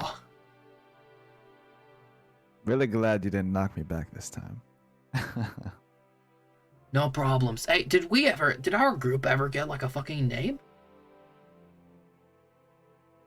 We never gave it to them, but I have an idea. Alright, man. Well, whenever you tell me, I'm gonna get it fucking tattooed on my back. So just let me know, man. Yeah, it's actually the Sovereign 6. That's fucking dope, dude. I'm gonna go get that, like, tattooed on my back whenever I get the chance. Alright, well, don't forget about us and stay safe. I will never forget about y'all until I get super high, and then I'll remember you when I sober up, alright? And I'd actually like to give him my pipe that I've had. He The begins one to that cry. makes the little The little smoke 5-inch monsters. Monsters, yeah. He begins to cry. He's like, dude, you can't keep giving me all these fucking super dope presents. Yeah, well, you're much more of the smoker than I am, so I feel like it'd be better with you.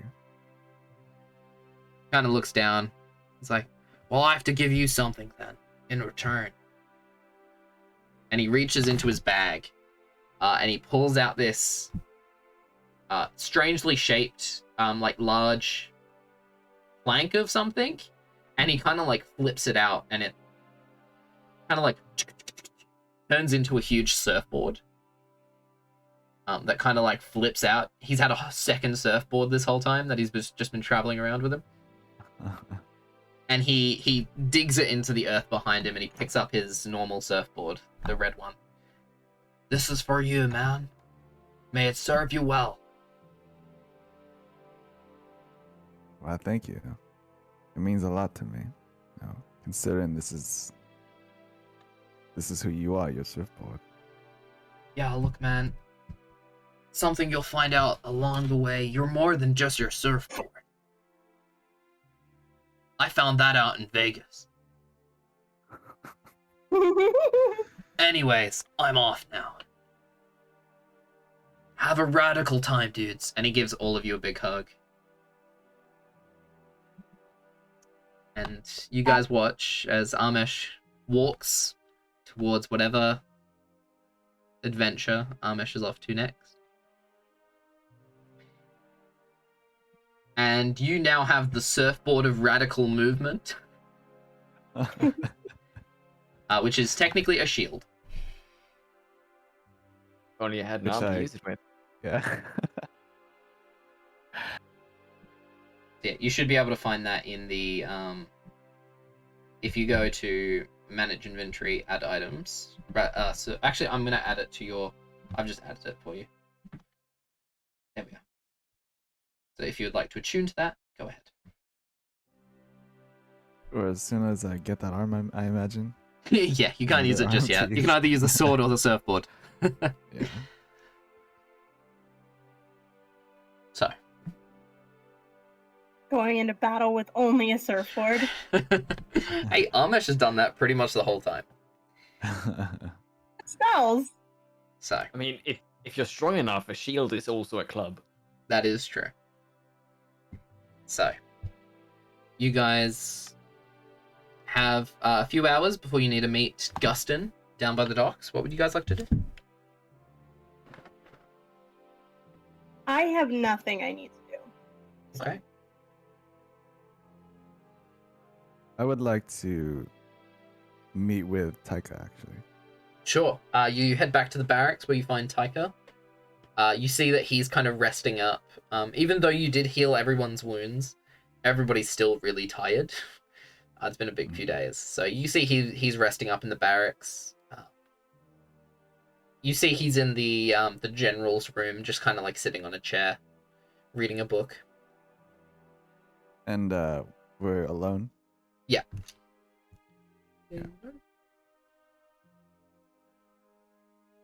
Eka, I got some information for you. Yeah, man, how can I help you?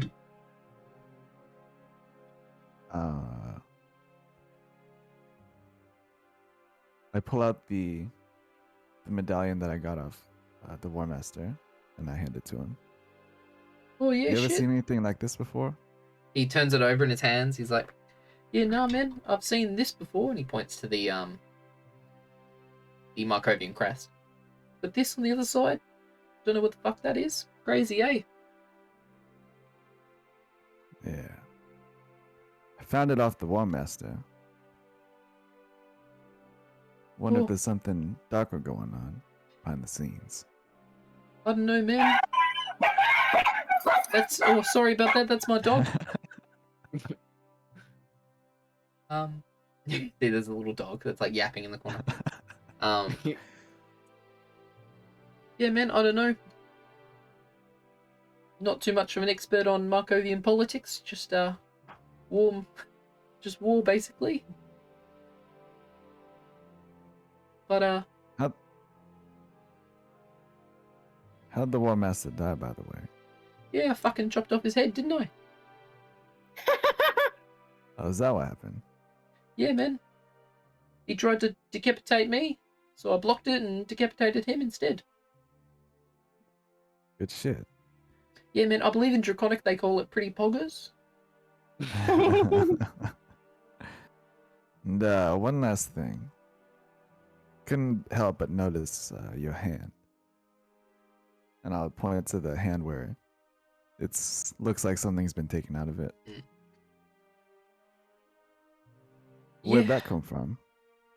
He looks at you.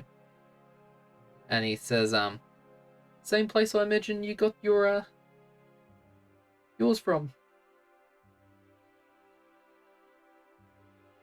So what was your wish? Takes a deep breath in.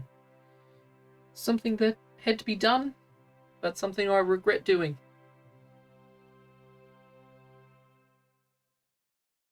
You regret the wish that you made? I don't regret it, but I do at the same time, man. You still have the mark? No, I managed to get it removed, but not without a lot of difficulty. You mind sharing that information with me? Yeah, look, man, it was a long time ago. I'm a different person now. I'd rather leave it in the past.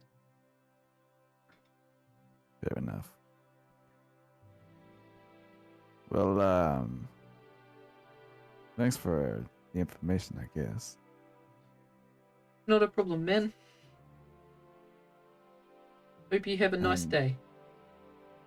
Yeah, you too. And when Lucy leaves, I think he's going to head to the slums again. Sure. You head through the gates and out into the surrounds of the Pago Fort, and you have to climb through so much vegetation and trees to get to the slums. But once you do, you find that there's a lot of people kind of milling about. They're all trying to like cut their way like out of this like horrible mess of trees. But you see that they all look happy and healthy. None of them seem to be injured in any way. Yeah. Well, I'm just gonna hand out 100 gold to everyone. And if there's any kids around playing, I'm just gonna hand them that medal that I just got. You give them your medal? Yeah. Okay. Just tells them it's a toy. Go ahead. Okay. So you give them. So do you give 100 gold to every single person in the slums?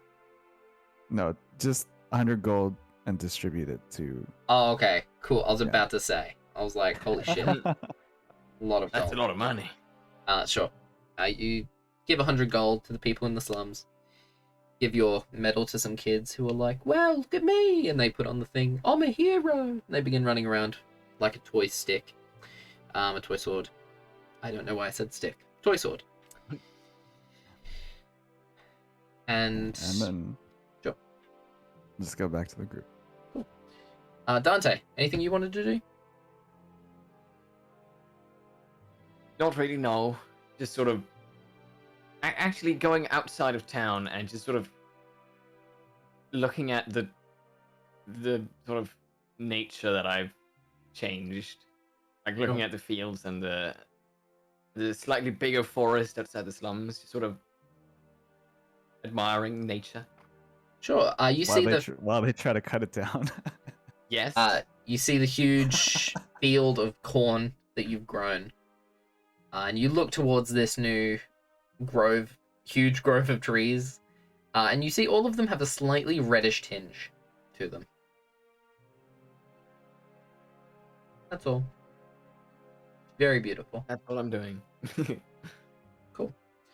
So, all of you meet up back inside the Pago Fort, mill around for a little while, and begin to make my way down towards the docks. So, everybody make perception checks as you move towards the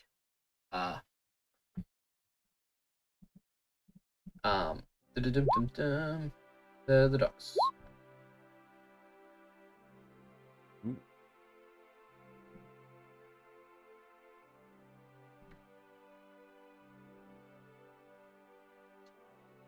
Oh damn! Damn.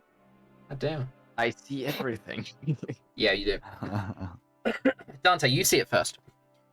As you guys begin walking west, away from the Pago Fort and over the several large hills towards where the docks are, you see like a pinpoint in the sky that glows bright red for a second, like a small star that just appears. You look up, stopping in your tracks, looking up. You see the group as well stop, and all of you look up to the same point that Dante's looking. You see this small point of red, until suddenly you see the entire sky turn a deep, dark crimson red. Oh god. That's not good. And you see two giant hands reach through the sky and pull it apart, creating this rift. And you see a dark shape fall from the sky down towards the ground. And I would like everybody to roll initiative, please. Oh, no. shit.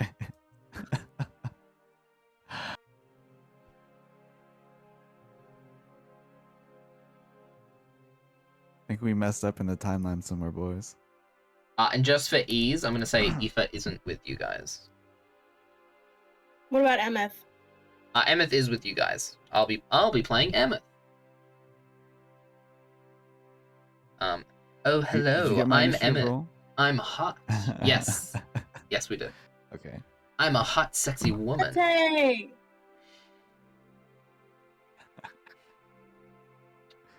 Okay, wait. Actually, I should be able to roll Emmyth. No, it just rolled it in the game. She still rolled an 18. So she'll go before you, Matif, because she has a faster initiative.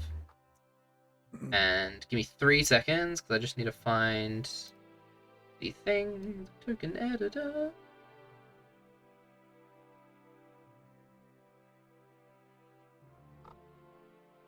Can we see the shape that appeared? Yes, I will tell you in just a second. Got it.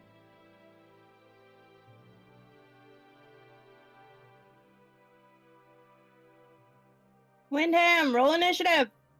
He has. 13. He has. He's the first one who What? rolled it. Oh, I was okay. faster than you. Oh, no. See, I couldn't believe that. That's why. I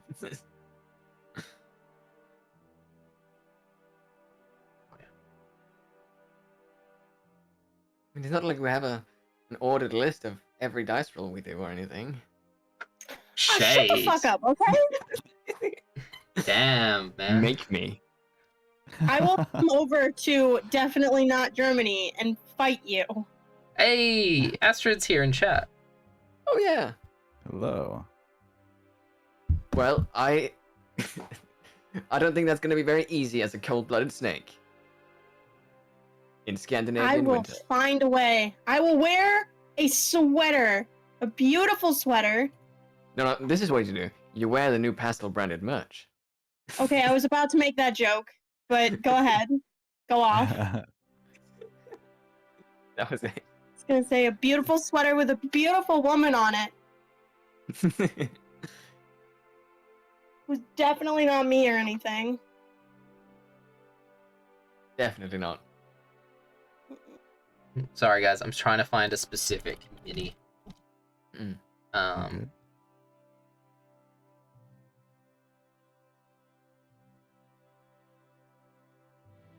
How does everyone's characters feel about what we just see right now?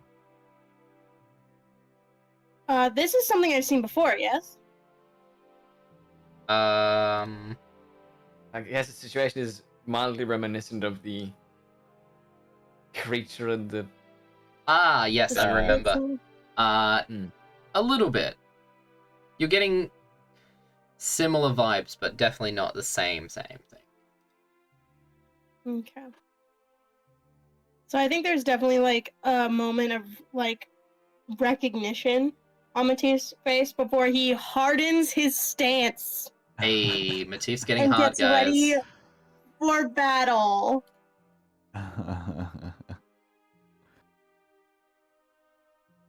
Alright. Sorry, I'm just getting ready to move you guys over to the right screen. Oh my gosh. Battle screen time. Actually, I don't know. I think everybody's going to be in the wrong positions. Oops. Alright. Let me move some stuff around real quick. Okay. I just realized I didn't do the battle screen before I figured it out, so I'm here twice, guys. I'm Emmyth. Yeah. Well, actually, I'm going to Yeah. leave that because that's actually legit. That's actually correct. We've got 2 pastels and no Windy. It's fine. Everything's fine. Everything's Just perfectly fine. Everything's perfectly fine, guys. It's alright. It's jank. No reason to panic. Everyone stop panicking. Everyone's fucking stop panicking, guys, alright? Nothing's wrong. Nope, that's weird. Nope. Alright, put that back. Make that pink. Alright. It's all good. Hey guys, welcome back to VTuber Tabletop. It's your boy, Merlin the Magister. Of course, why did that change color too? Why does everything I touch break? Oh my lord. Alright. Hey, can someone take note? 231. I need to cut this out of the pot. Note taken. Thank you. I would just love to say how awesome this game is. Ah, thanks. I'm having so much fun, you fuckers. Hey. Actually got to see Happy Matif today. That was cool. Matif is happy, he's just brooding. I believe And the word also edgy. I believe the word is horny. There was definitely some horny in there. Ask him if he sucked dick. Matif asking for a friend. Okay, cool. That's good. Alright, now we just need to switch people's cameras around.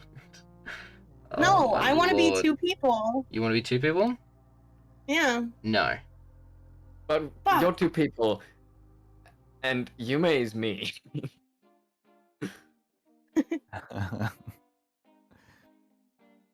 Do you guys watch Drew Gooden or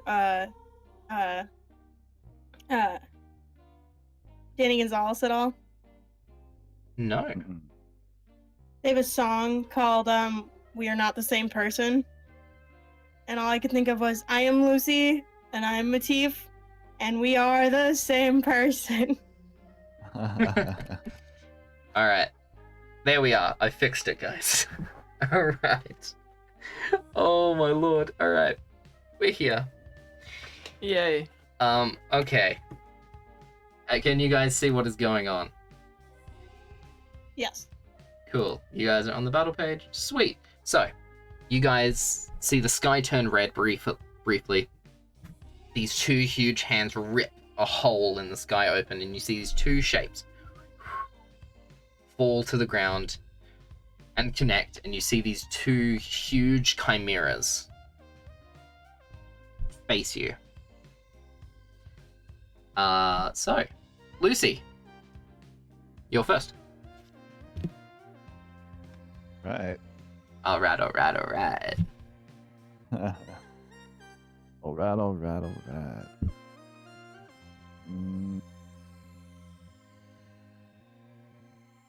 So first thing is I will speak the command word of the Sword of the Storm, Mm-hmm. Loon, and activate it. Cool. The And that's my sword. bonus action. Yep, the sword glows and begins to spark with heaps of lightning. And then I will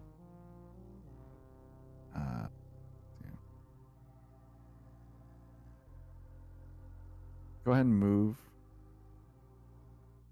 The grid's kind of hard to see. Is that 6? If you zoom in, I think that's 5 spaces you've moved. Yeah. yeah, so you can move one more. Then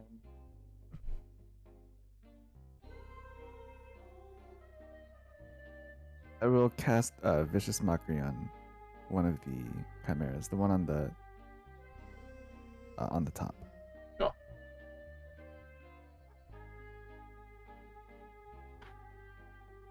What do you So say? the DC is you ugly son of a bitches. Come and get it. Yeah, no, that's a 5. Okay, so I'll roll for damage. Yep. That's 2d4, I believe. Hey. And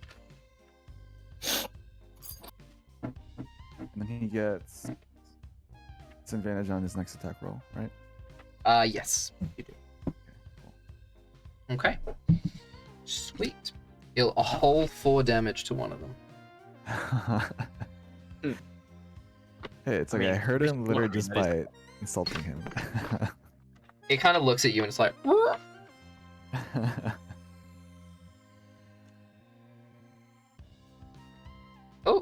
Shadow Turkey's hitting on you, Pastel. What? I'm sorry, I've been looking at my character sheet. Okay. What, you haven't memorized it? Fuck you. I haven't. Alright, next is Emmyth, played by me. Wait, it's Lucy, Emmyth, then it's Matif and then Dante. Matif, and then Dante. And then it is the chimeras are right at the end. Okay, so Emmyth says, "Oh, I'm a sexy femme fatale, and I'm gonna kill you, sons of bitches." And she's gonna walk forward. So she's gonna walk forward. And she is going to. Let me just pull up her character sheet. That might help. It's funny. I low-key kind of memorized all of your character sheets. Yeah. So she's gonna. Oh, I don't want to do that without her though. She's just gonna pull out her her short bow, and she's gonna shoot one of them. I don't want to use her gun for the first time without her being. That would be mean. So she's gonna pull out her short bow. Is gonna try and hit one of them, and that hits. She's going to deal. How much is the short bow? A D8. Short bow is it D6 or D8? Come on, I've memorized the PHB. Why can't I remember? Yeah, that'll be a D6. Yeah. Okay, so she deals a whole 8 damage to the same one you hit. So we'll say that's the top one. Cool. Matif. Okay. So I'm going to cast Thunderwave, which has I believe Thunderwave is directly around 15 foot range. Yep. So I also have to be closer. Yeah. So I think I have to be here because it's 1, 2, 3, 4, 5. I have to be 5, 10, 15, 5, 10. Okay, so I can hit both of these guys with this now, and then I'm going Wait, to how run did away you get like... there so quickly? Fuck, I don't know. I can't see the grid. Alright, just use your, Yeah, if you use the ruler thing, you can measure.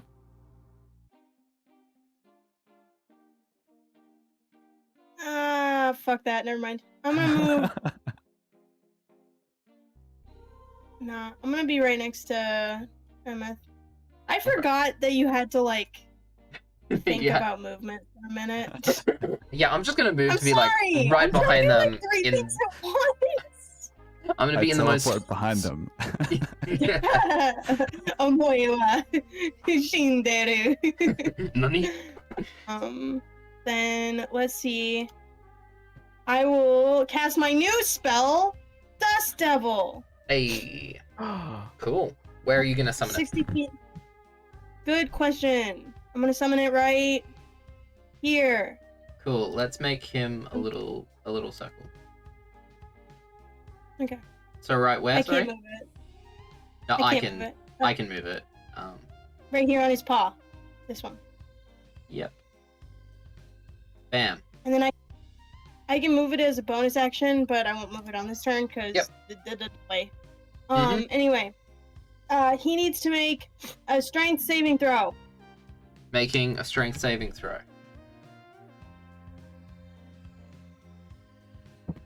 That is a 20, unnatural. Yeah, that's good. Okay, so he's still gonna take half damage.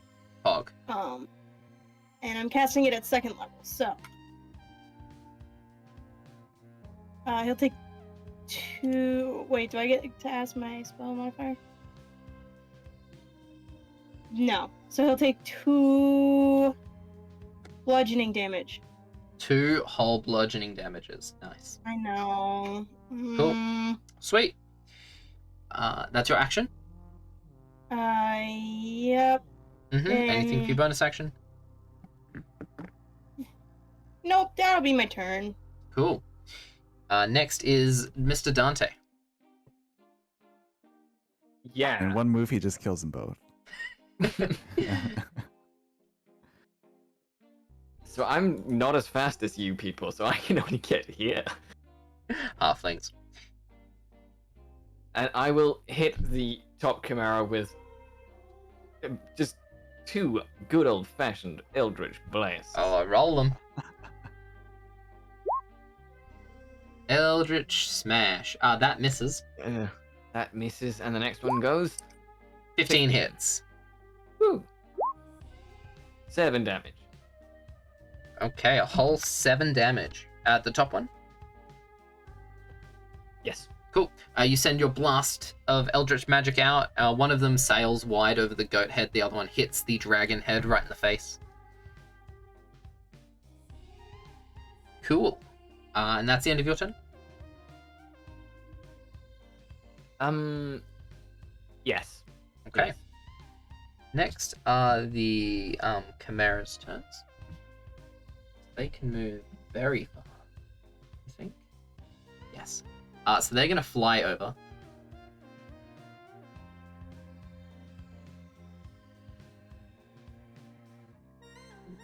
Oh.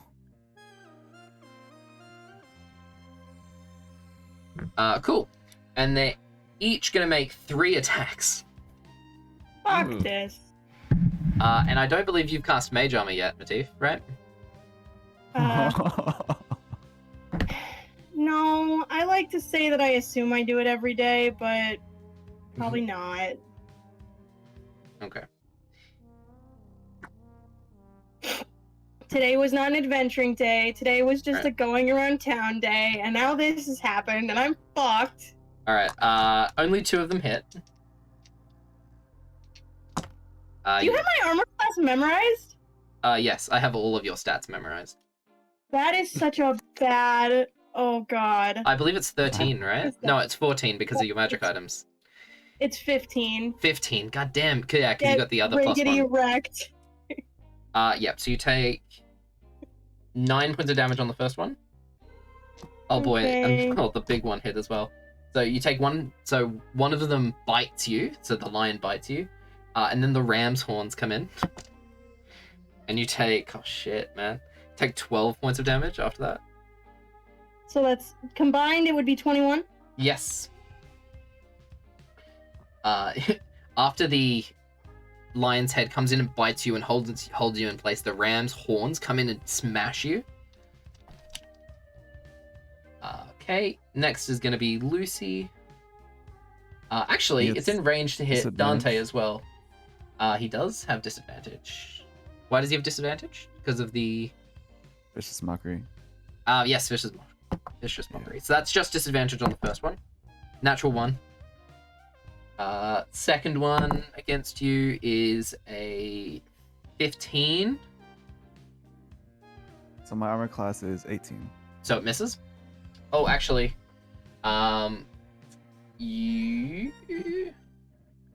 be 16 because of the. I think I equipped the shield on your character, but it shouldn't be equipped, so it should be 16, I believe. No, it's still 18. Is it? There's no way your armor class is 20 without with a shield. No, it's 18 without the shield. Yeah, that's what I'm saying. There's no way. What? Let me have a look.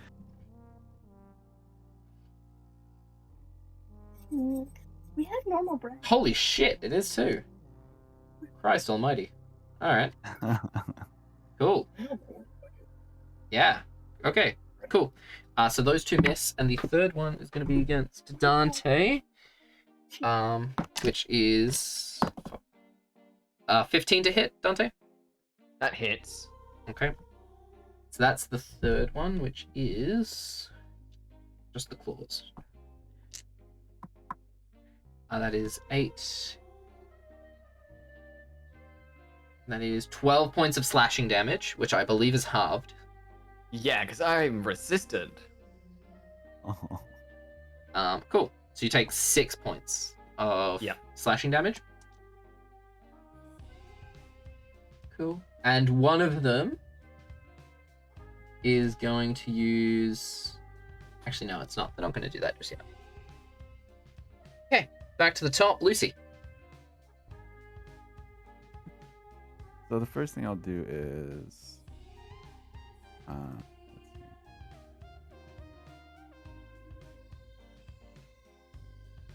Can I cast Healing Word as a bonus action? You can, but you won't be able to cast another spell as your action. You can only cast cantrips as your action if you do that. Okay. Well, I will cast Healing Word on Matif. Okay. As on the second level.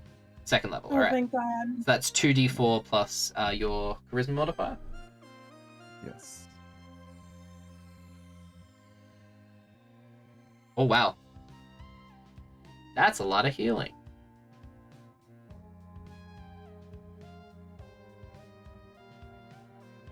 Nice. Cool. So you heal 9 points of 9 points of healing.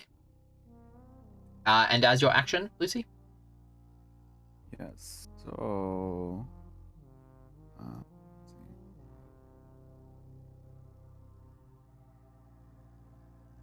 I'm trying to think if I should do this.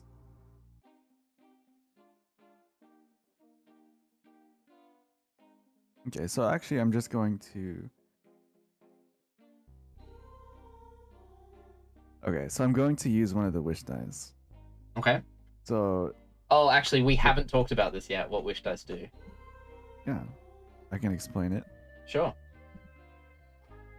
So the Wish Knight has wish dice, which you can use to make wish magic and add certain effects if it succeeds on attacks or reactions.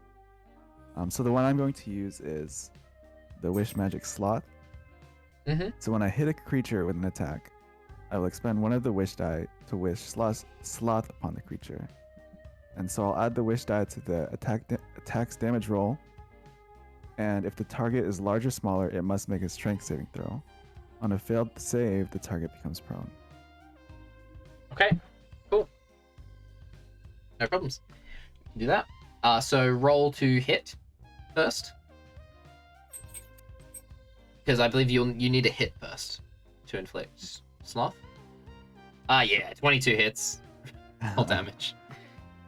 Okay, and then I roll 2d6 because I have the Sword of the Storm, right? Yeah, you roll an additional 2d6. So it's a d8 and then 2d6. Ah, I see. Sorry, 1d6 and then... So 3d6. Yeah, it's a short sword. Cool. So that's 12 damage. Which one are you doing it? The top one or the bottom one? Yeah, the top one. Yep, cool. And then it will roll the saving throw. Oh, yeah, it's fine. 20. Okay. Cool. Oh, wait. So I also have to add the wishes die to the attack damage roll. Yep, sure. Okay. So that'll be... Which is a 1d6. Yep, go for it. 3. Cool. Cool. Easy peasy.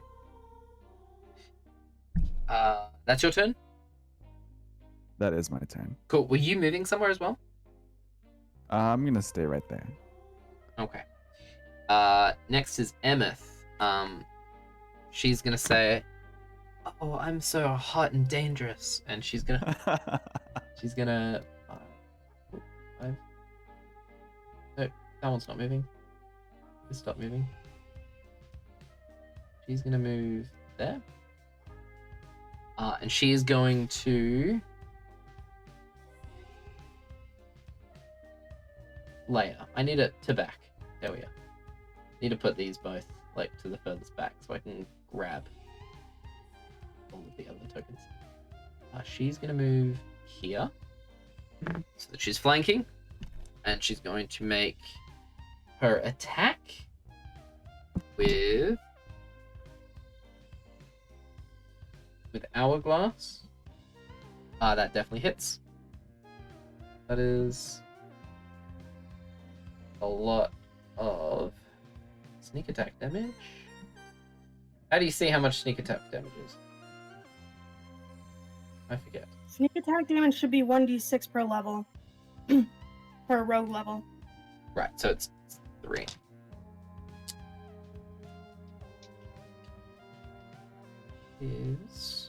And then a d8. So much damage, my lord. 5. Sneak attack is busted! It really is. 14. So that's 18 damage onto the top one.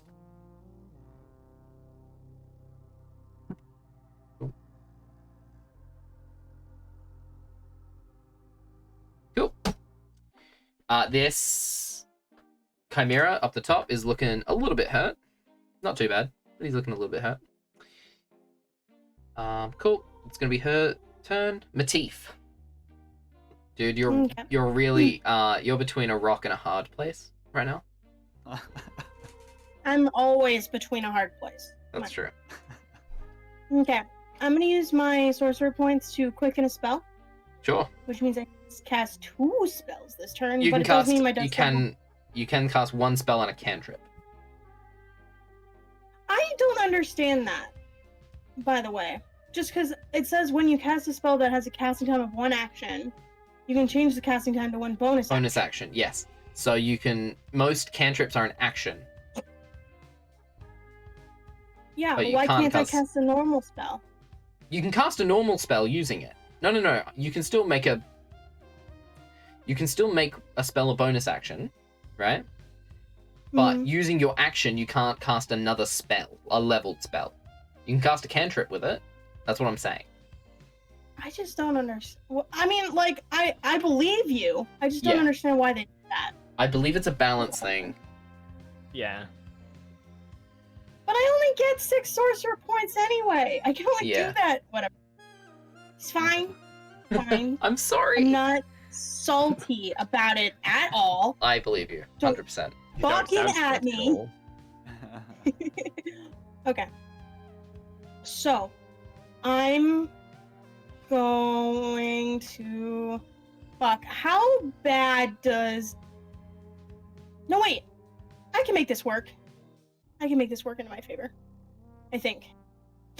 Oh, but I'm gonna take an attack of opportunity if I move. Fuck me.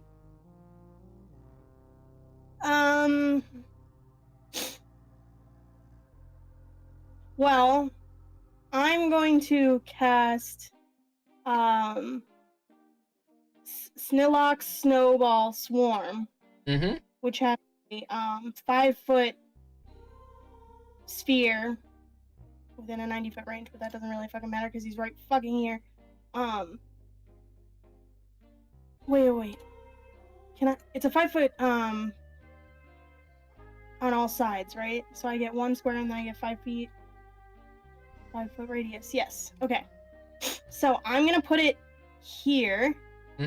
Right. So it hits both of these guys, and it doesn't hit my party because I'm not fucking awful. And I need them both to make dexterity saving throws. Okay. Sure. Coming up. Ow.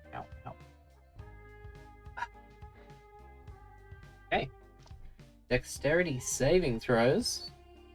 No, they're not great at dexterity. That's a natural 20, though. So the top one succeeds. Ooh. And the bottom one gets a 16.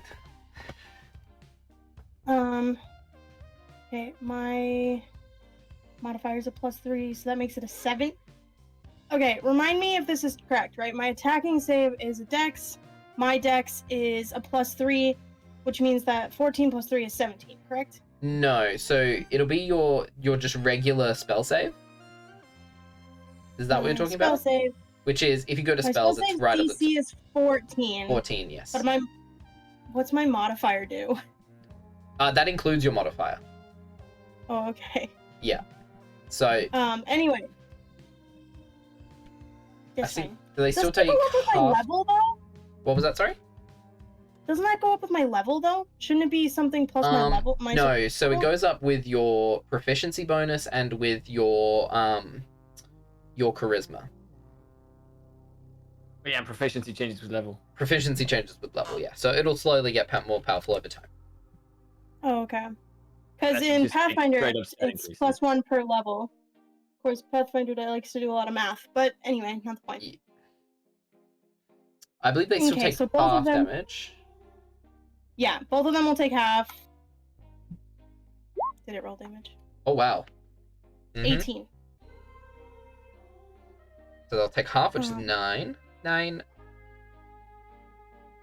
Which Nope. is a good 3rd level spell right there.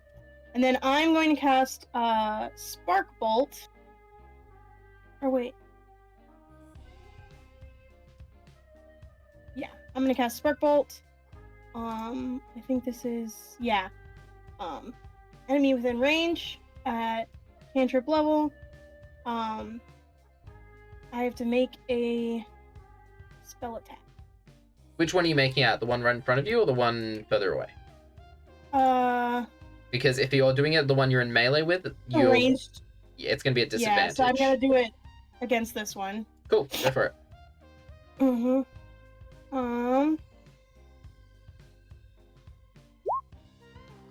Oh, yep, slinging spells, that hits.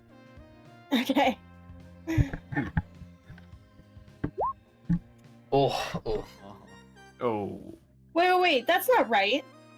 It says 2d10 down here, but it says in the description on a hit it does 1d8. That might be my bad. Wait, let me check the spell. Okay. Because it's a custom spell I've done, so it might have... Yeah, that's weird. Just roll 2d10. Oh, so it's saying... Okay, so roll 2d8 just in the... That's something I'm gonna have to go in and fix. Okay. Damn. That's a lot better. That's a lot of damage. Okay. Cool. You fling your wand, what she said, and send a bolt of lightning striking into this chimera's face. That is definitely your turn, unless you want to move. Nope. Well, yeah. No, because he's gonna attack me anyway. I want to at least try to pretend like I can save myself here. Okay. No, fuck no. Never mind, I'm not moving. But I'm Okay. gonna die. Alrighty, Dante. I am going to real quick cast Misty Step Okay. to just move Sure. Where are you 30 moving? feet back. Oh god. Okay. Sorry, Lucy. And then, yeah, then I'll use Eldritch Blast twice against the top Chimera. Cool. Go for it. And Yep. That first one I hits. do with 26 hits. Yep. The first one hits, and then for the second one. 17. Yeah. Fuck me. Note to Oh my self: gosh. nerf Dante. Holy shit! Is that max damage? That's not quite max damage, but it's almost. Jesus Christ! All right, 19 damage. That's nothing. Sure.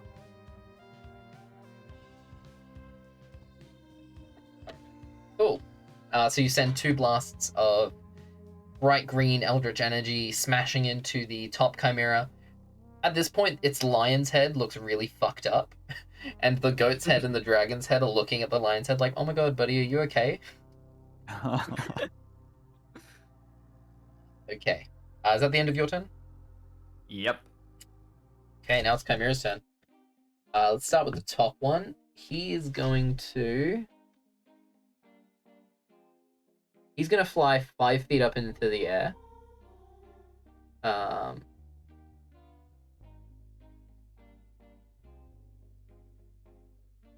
Lucy and Emmyth get to make attacks onto the Chimera. Opportunity attacks if you would like. Emmyth misses. That definitely hits. Roll damage, Lucy.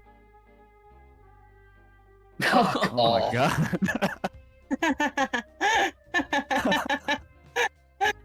Holy shit. Double max damage right there. Holy Christ. Lucy's tired of being the bottom, I guess. Okay, so you swing at its leg and just decapitate its goat leg, and it just falls off and it kind of bleeds, begins bleeding blood onto your face as it flies over to Dante. Emmyth swings her sword into the air and misses, and it's going to take 3 attacks at Dante. That's a 25 to hit, Dante. Yeah, I take that real hard. It's an unnatural And I 20 on the respond second one. with Hellish Rebuke on the first attack, though. Sure, go for it. That's a Dex saving throw of 15. That's a 4. It fails. And that's a 17 on the third attack. So it hits all its attacks. Oh my god. What the Jesus. fuck? Dude, Alright, you're I fucked. win. Okay. Give me a sec to roll damage real quick. What the goddamn fuck, dudes? I'm also out of spell slots. That's... Fuck, man.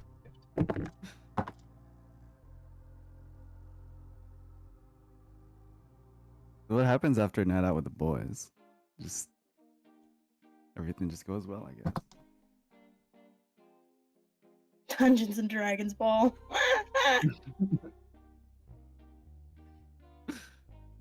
You're not gonna like this, though. So, Am I gonna die? good news, Dante. You kill it. As it lays into you, you send this blast of fire out from you. But it deals... I'm just checking my math is right. Yeah, it deals 42 points of damage.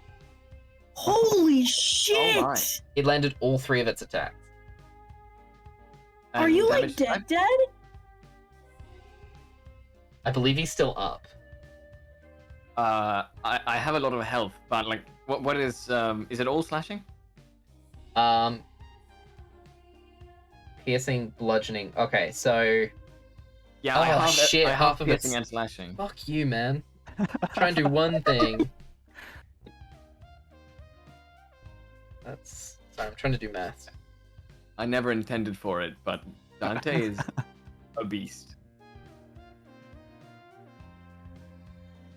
Okay, so that's just 26 points of damage. In total? Yep, With halves? that's including halves, yep. Because the bludgeoning Oh damage my. is not halved. I'm still standing. Yeah, so you completely incinerate this chimera. Oh my god. I just burn it and just what's left is just this like bloody ripped to bits Dante sort of just breathing heavily.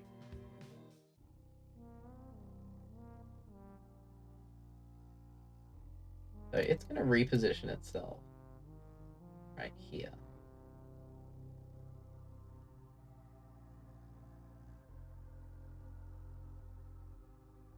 And it's going to use its fire breath onto Matif and Lucy.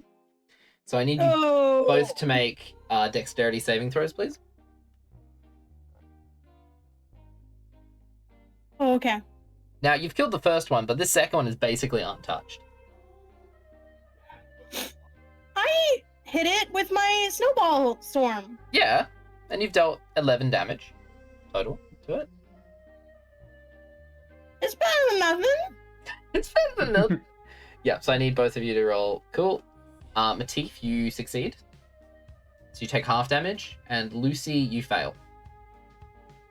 Just Can I swap use the Defy Fate that Cinderesh gave me? Defy Fate?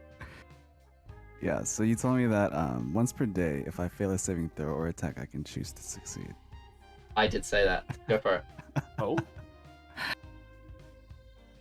Yeah, so you said I just choose to succeed. So Are we all gonna become gods? Wait is a what you said second. earlier. Wait a second, because that was before Wish Night. we can change it if you want. I'm totally Yeah, fine. I'm gonna Okay. change that real quick. Because now you have Wish Night now, Mhm, which kind of takes the place of that. sure. So I'm gonna say nah, bro. I was about to fucking say, I'm like, are we all gonna Okay. become gods? You fucking are one. Yeah, What are you talking It about? wouldn't have mattered anyway. That's cool. Cool. Now don't mind me. I'm just gonna roll a lot of dice right now. Sure. That's never a good Great. thing though.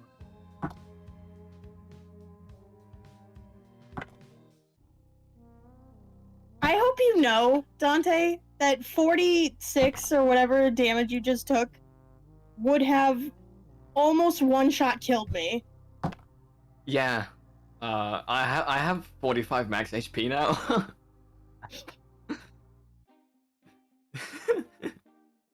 Fucking hate you. I have more HP than even Emmyth does.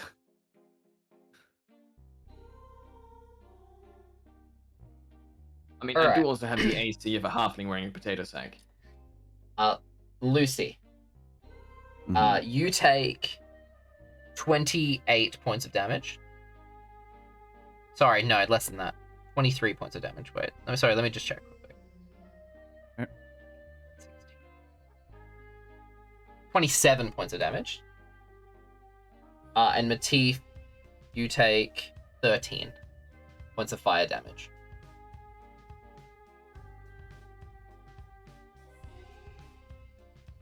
How are we I looking? don't think I have. Really bad, but not dead. Really bad but not dead? Okay, love to hear it. Oh Got shit. 21 points of HP. Cool. Sweet as. Cool. And then it's gonna use its. I'm sorry, Matif. Oh, Gonna use its other two Oh, attacks no. into you. no. First one misses. It's an 11. And the second one is a 14. No, that just misses. It's a 15. Oh. My armor class is a 15. So as you take this breath of fire to your face, incinerating the hairs, incinerating much of your hair, you open your eyes, your crusty I burnt just got a eyes, haircut. and you see these claws coming almost in slow motion, and you just duck out of the way as they both just claw their way above you. I saved my dexterity saving throw, which means I was just like, "Phew, phew." Okay, Lucy, your turn. All right. I will cast Dissonant Whispers at first level on the Chimera. Okay, so what kind of save is that? Wisdom 14. Ooh, that is a 14, so it succeeds, just. And so it has to run away from me, and then I roll damage, right? I don't believe it has to run away from you because it succeeded, but I believe it does still take half damage.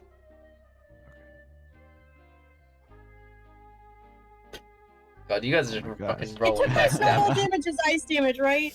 Yeah, oh it is. no, never mind. Okay, so that's halved. So that's 7 points of psychic damage. Okay. And then I would like to move toward it Go for it. and then use Action Surge. Oh yeah, fighters. And then I'm gonna take a slash at it with the Sword of the Storm. Go for it. That misses. Okay. And then as my bonus action, I'm going to use Second Wind to heal. Okay, go for it. It's a D10 plus your fighter level, or just your level. Plus 3, yeah. Cool. You regain 6 health HP. Cool. Now it's Emmyth's turn. She's gonna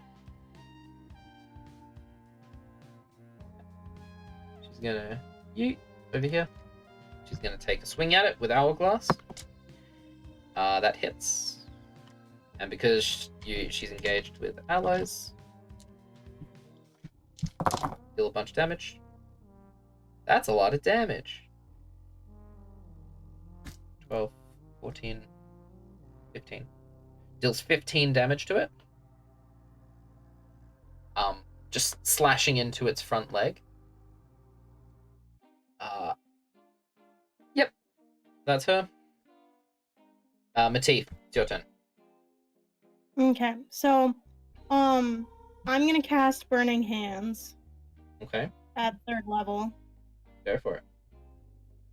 Okay, so, it needs to make a dexterity saving throw. Okay. Hate to say this, it succeeds. Okay, Alright, well, it's still roll taking half. Yeah, rolled a 15. I'm sure it has fucking fire resistance or whatever, but it's fine. It doesn't actually. Oh, I assumed with its fire attack that it was gonna... Okay, well that's 14 damage, half of that, 7. 7 I'll points. of take damage. it. Cool. You hold out And- your hands and send out this burning. You channel all of the sunlight within your being, and channel it outwards into this burning wave. Cool.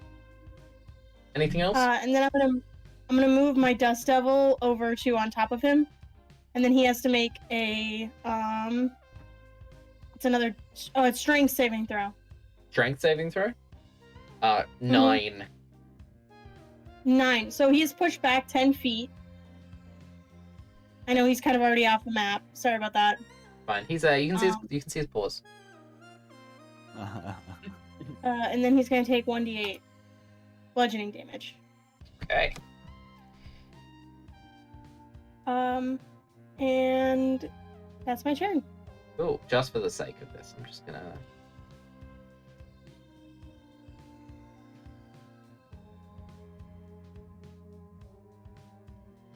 Just imagine this is a little grassy field.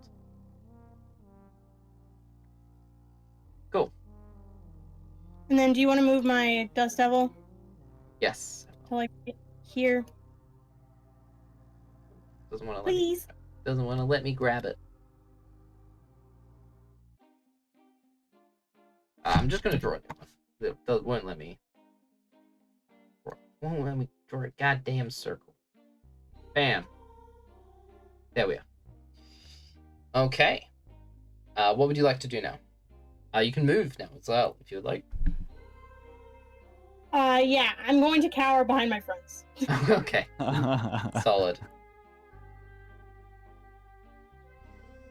Matif called his friends.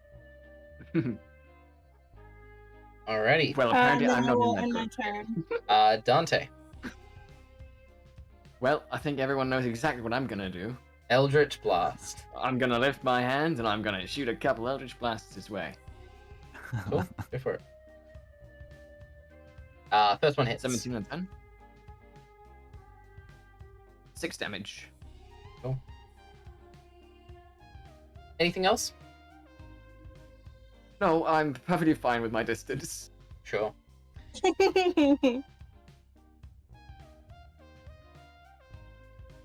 Okay, now it's its turn.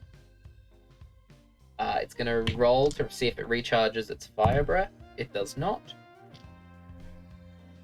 It's gonna walk forward. And it's gonna make 2 attacks against Emmyth and 1 against Lucy. Natural 1 on the first attack against Emmyth. Second one is a 22. So that's the d12 damage. She's gonna take 9 points of damage.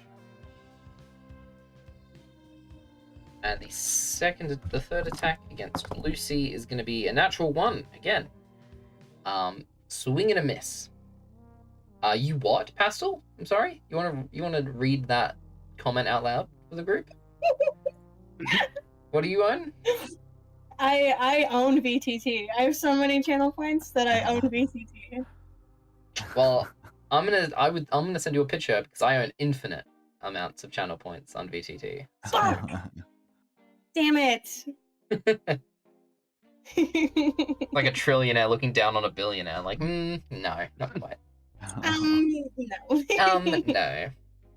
I actually am only 1,000 dinar. How dare you? Technically am VTT. Alrighty, Lucy, your turn. Okay. How is the Chimera looking right now? It's looking like he's looking pretty okay.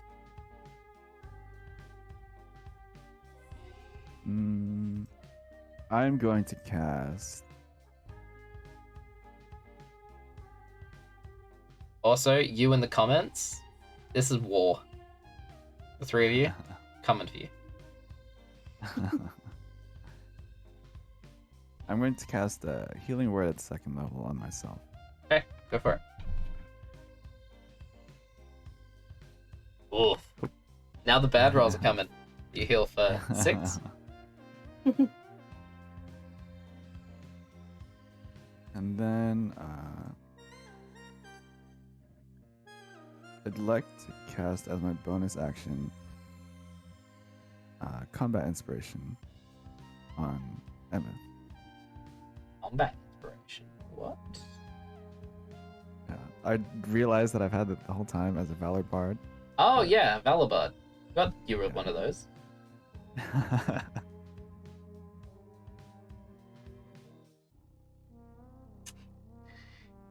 Sure. Let me just see what that does.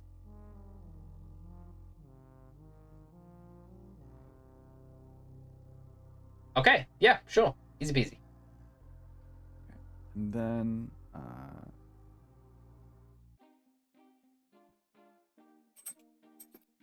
and that's it. Cool. Emma's turn. She's gonna try and hit this dude. Natural 20.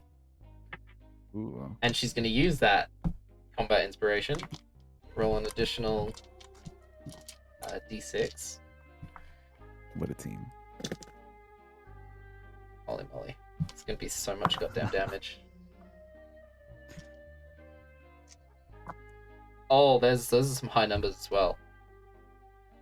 God.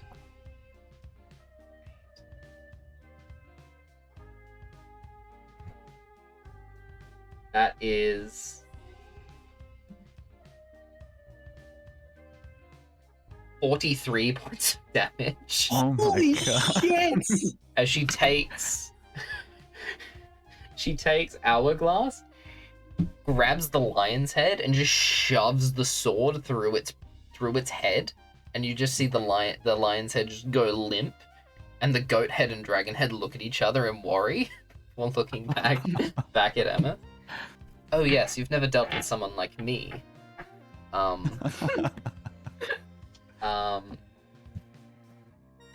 Yep. Cool. That's yep.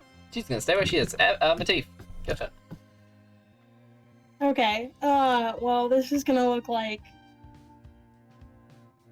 crumbs comparatively, but I will try again to cast a 3rd level spell. Burning Hands. Again. Your best friends are in the way. I know. I'm going to move over here. I know. I know, I'm just gonna do it anyway. Just burn them. I didn't ask how big the room was. I said I cast Fireball. Yeah, so I'm gonna try to do Burning Hands again. Make your dexterity saving throw. I know you'll make it, so whatever. Don't know about that one, champ. No, 13. Oh, fuck yes. Okay, this is gonna be fun. I'm 5d6. doing it at 3rd level, so Oh, fuck. Max damage. Oh no, because you've still got. no. It just counts it if you have 1 Oh, okay. max. So Cool. yep, that's 18 points of damage. And then Wait, how much damage did Emmyth do again? I didn't write it down. It's 43? 43. Yeah. 30. And then I'm going to quicken spell again Okay. for Spark Bolt again. Go for it. This one I have to roll. It didn't roll. Why didn't it roll? There we are. That does just miss. Frick. Well, it was a good effort, boys. Anyway, so that's my turn. Okay. Oh, and then can I move? Can I 5-foot shift back? Sure. Yeah, okay. Dante, back to you. It's time for an Eldritch Blast. I thought it might be. Yeah, that'll hit. 27. That's a natural 20. That is a natural 20. Oh my god, okay. Go for it. Roll your damage. Sounded so defeated when he said that. I just want to kill a player. Like, come on, man. You almost doesn't done wanna- it like 3 times. I know, I came close. Okay, so that's 24 damage for the first one. How much damage on the second one, Dante? And 13. So that's 37 points of damage. I won't How let do you myself be want to do outdone. this, you fucking bastard? You killed both of them, my god. You Just did. like- An Eldritch Blast from each hand going to like the dragon head and the goat head. But Just smashing through. You see it collapses to the floor. Wicked Witch of the West melting style. I can't keep ruining every single creature I kill. It's making me feel bad. See, I feel you can though.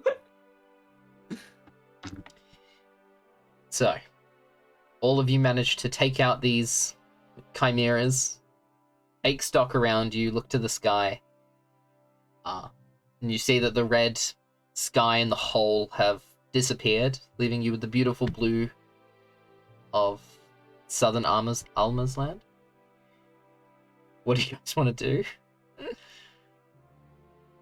Is Gustin still with us, or are we just by ourselves? No, you're heading towards Gustin. I mean, logically, we should head to our destination, but Do other people look horrified? Like they saw this as well? You guys are like alone on the road heading south. Okay. Sorry, heading west towards the docks. So there's no one really around right now. Can I make like a check to see what the fuck just happened? Make an Arcana check. can I help with that check? Sure, with advantage. With advantage, oh thank Yeah. god. Natural Yay. 20. Oh yeah! Matif, with your studied knowledge and with your practical knowledge of the planes, as you have briefly stepped onto a different plane and have read extensively about this topic at the library, you think that something has forced its way through the divine gate that separates the material plane from the others and has forced something through. That's fucked up. Which, with a natural 20, you think that whatever makes up the divine gate, whatever that magic or whatever is holding it together is starting to fail. Okay, I will relay this to the others. Sure. Are the Chimera bodies still? You see that they have endgame style turned to dust. Infinity War, I should say. Infinity War style turned to dust. The tome that I have and the medallion that I have. Mm-hmm. Can I bring them out and see if there's any reaction with either of these things? Sure. You bring them both out. The book, it looks like a book. The medallion seems to glow very briefly like a deep red before returning to its normal bronze color.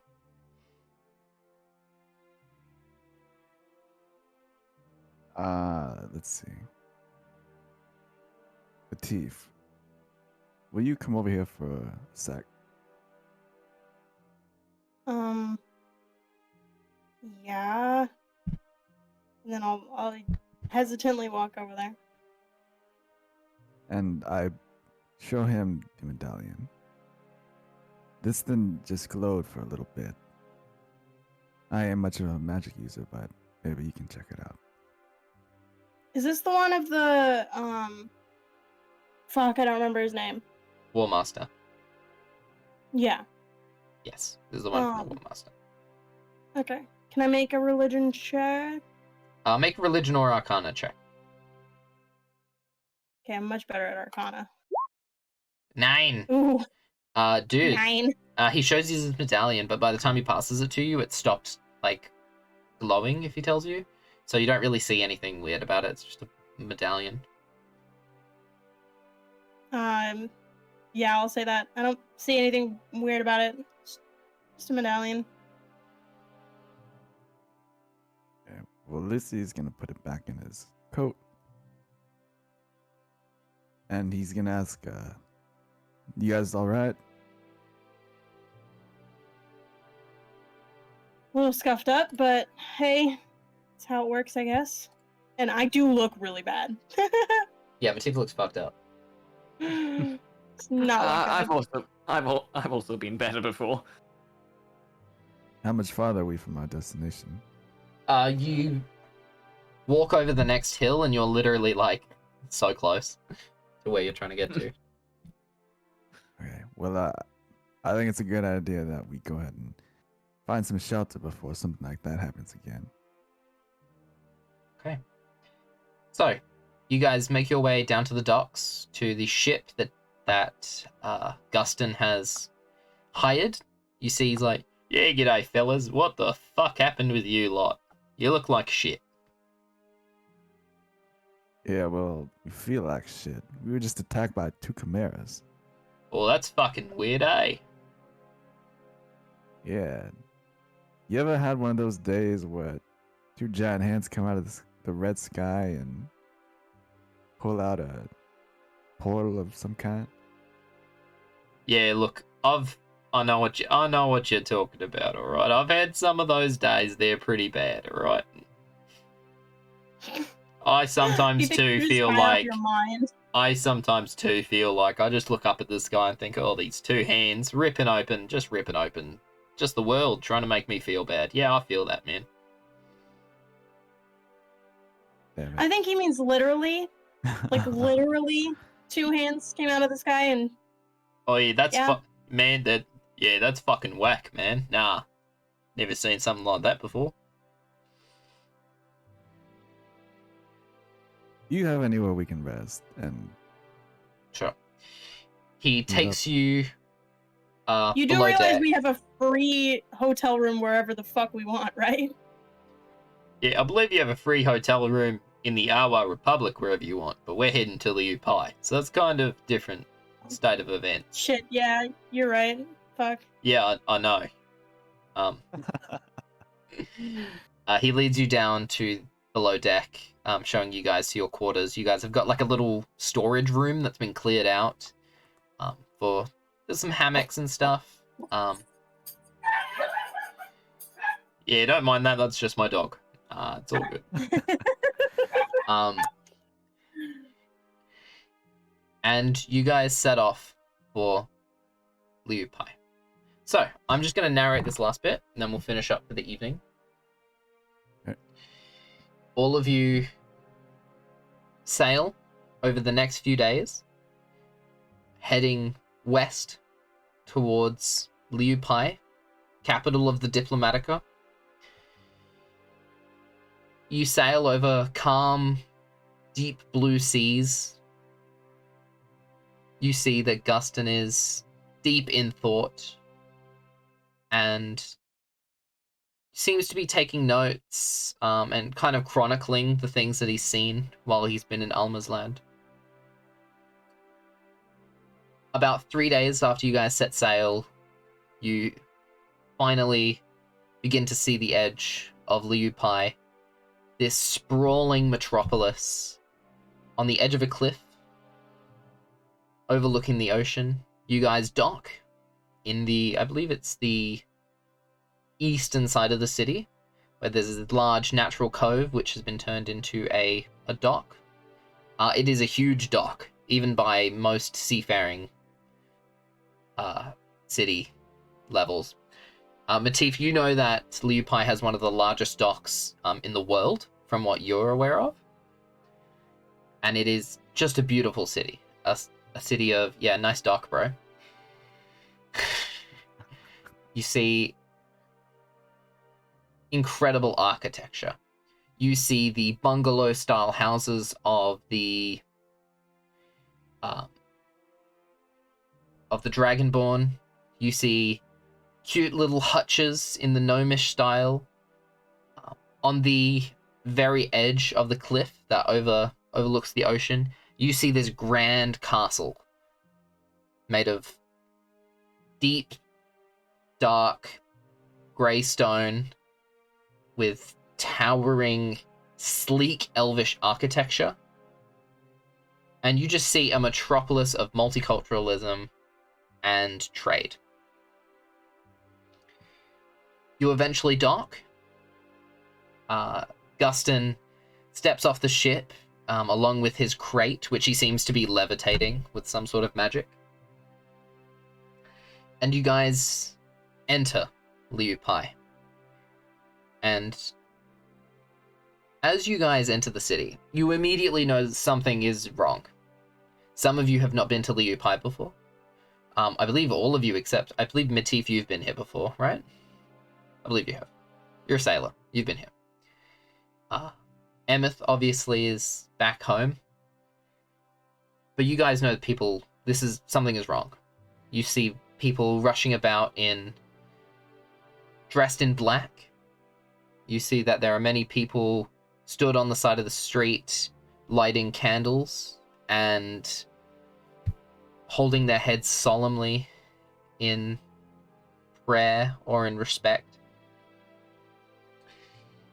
The city is quiet. A city of this size should not be quiet.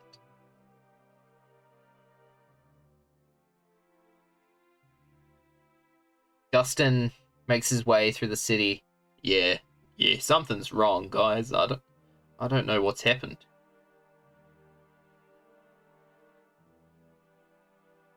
I could probably give you a guess.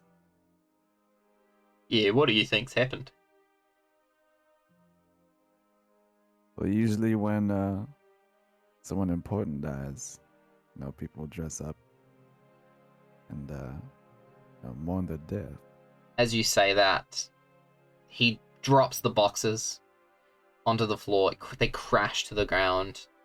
The contents do not spill out, but they do crash to the ground, and he begins running off into the city.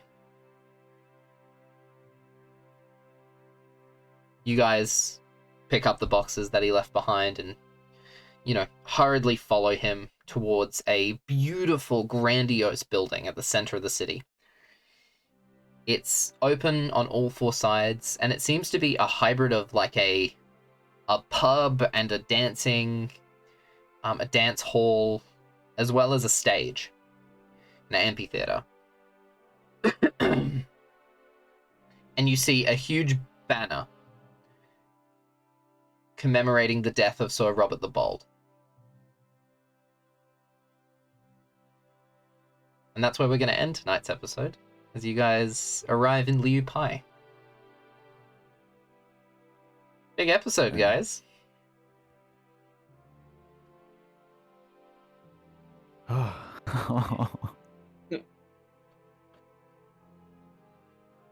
can't just drop that ending like that. I can, and I will. And you did. I haven't left you guys on a huge cliffhanger for a while, so I was just like, let's just time skip. Why did I feel his death even though we didn't really even know him? Because he's just so important, I guess. Also, for Astrid's list, because I know you're in chat, there was one additional detail that I forgot to tell you about, because I know you weren't here for that. Armesh has left the party to go soul searching to find to try and reconnect with his druidic power. So he's gone on a soul searching quest and has left. So, how was that, guys? Fun? It was Very great. fun. Finally felt a little bit useful in combat today. I once again felt very useful in combat. Yeah, but I came close to killing you this time, you bastard. Oh yeah. My gosh. What is wrong with you, Dante? I don't know. I also got a new spell I wanted to test out, but didn't get to do it. Question. Was that fire breath a spell or was that a attack? It was an attack, so you wouldn't have been able to dodge it. Okay. I believe Pastel needs to go, so we'll just wrap up here. Thank you, everybody, for watching. We have been VTuber Tabletop. We are the first place for tabletop content. I have been your humble dungeon wizard, Merlin the Magister. And let's hashtag plug ourselves before we have to go. Hey, he was waiting. He knew it was coming. I was. Let's start with you, Mr. Vossler. Mr. Vossler again. Okay. I am WyndhamVossler, the Danish detective and catboy. I play a bunch of games. I cook. Preparing a mini painting stream at some point. I got a new paintbrush for it. Cool. Yeah. My schedule's a mess, so there's not really much to say about that. I guess that's about it, though. Cool. Mr. Usubeni Yume. Hello, I am the not so humble bard. You can find my poetry and other works on YouTube. Today's game was great. Lucy's evolving for the better, for the worse, and I look forward to the next game. Awesome. And finally, Pastel, if you're still here. You might have to do Pastel again like you did last week. Oh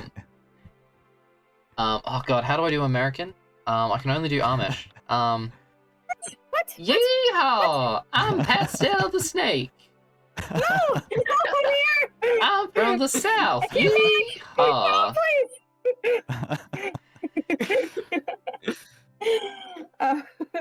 There we I go. am Pastel. I'm taking a slight break right now because of computer difficulties and all that, but should be back soon. Trying my best to do whatever I can. Normally, I'm a variety streamer. I am going to try my hardest to get things up for tomorrow. Are we playing Magic or Minis? I'm unsure. I might not be available. I have so many assignments due at the moment, so I might need to take a break from running mini makers for a while and Magic. Okay. Well, if we can't do it here, I'm going to do my utmost to get up minis for tomorrow, or not minis, to get up a Gundam for tomorrow on my channel. But other than that, yeah, that's me. You Amazing. can't see me. And I'll be Astrid. Yeah, g'day, cunts. I'm Astrid Arcana. I'm a variety streamer. I do art, and I'm the unofficial Bethesda streamer. Go follow her, she's rad. Also, go follow our Discord. I keep forgetting to plug it. Yes. Go join our Discord, and yeah, keep an eye out. Oh, sorry. Wendy has feet pics on there, Wait, what? according to him. Wait, what? What are you talking about? I have said no such thing. You said you would offer it, or you would show it if there's an offer. I mean, a monetary offer. We also have a applications open for joining another game of VTuber Tabletop D&D. So please keep an eye out for that. So yeah, I think that's us. We have been VTuber Tabletop, and we'll see you on the other side. Ha ha ha. The reference to our other show. Okay, bye. Bye, y'all. Bye.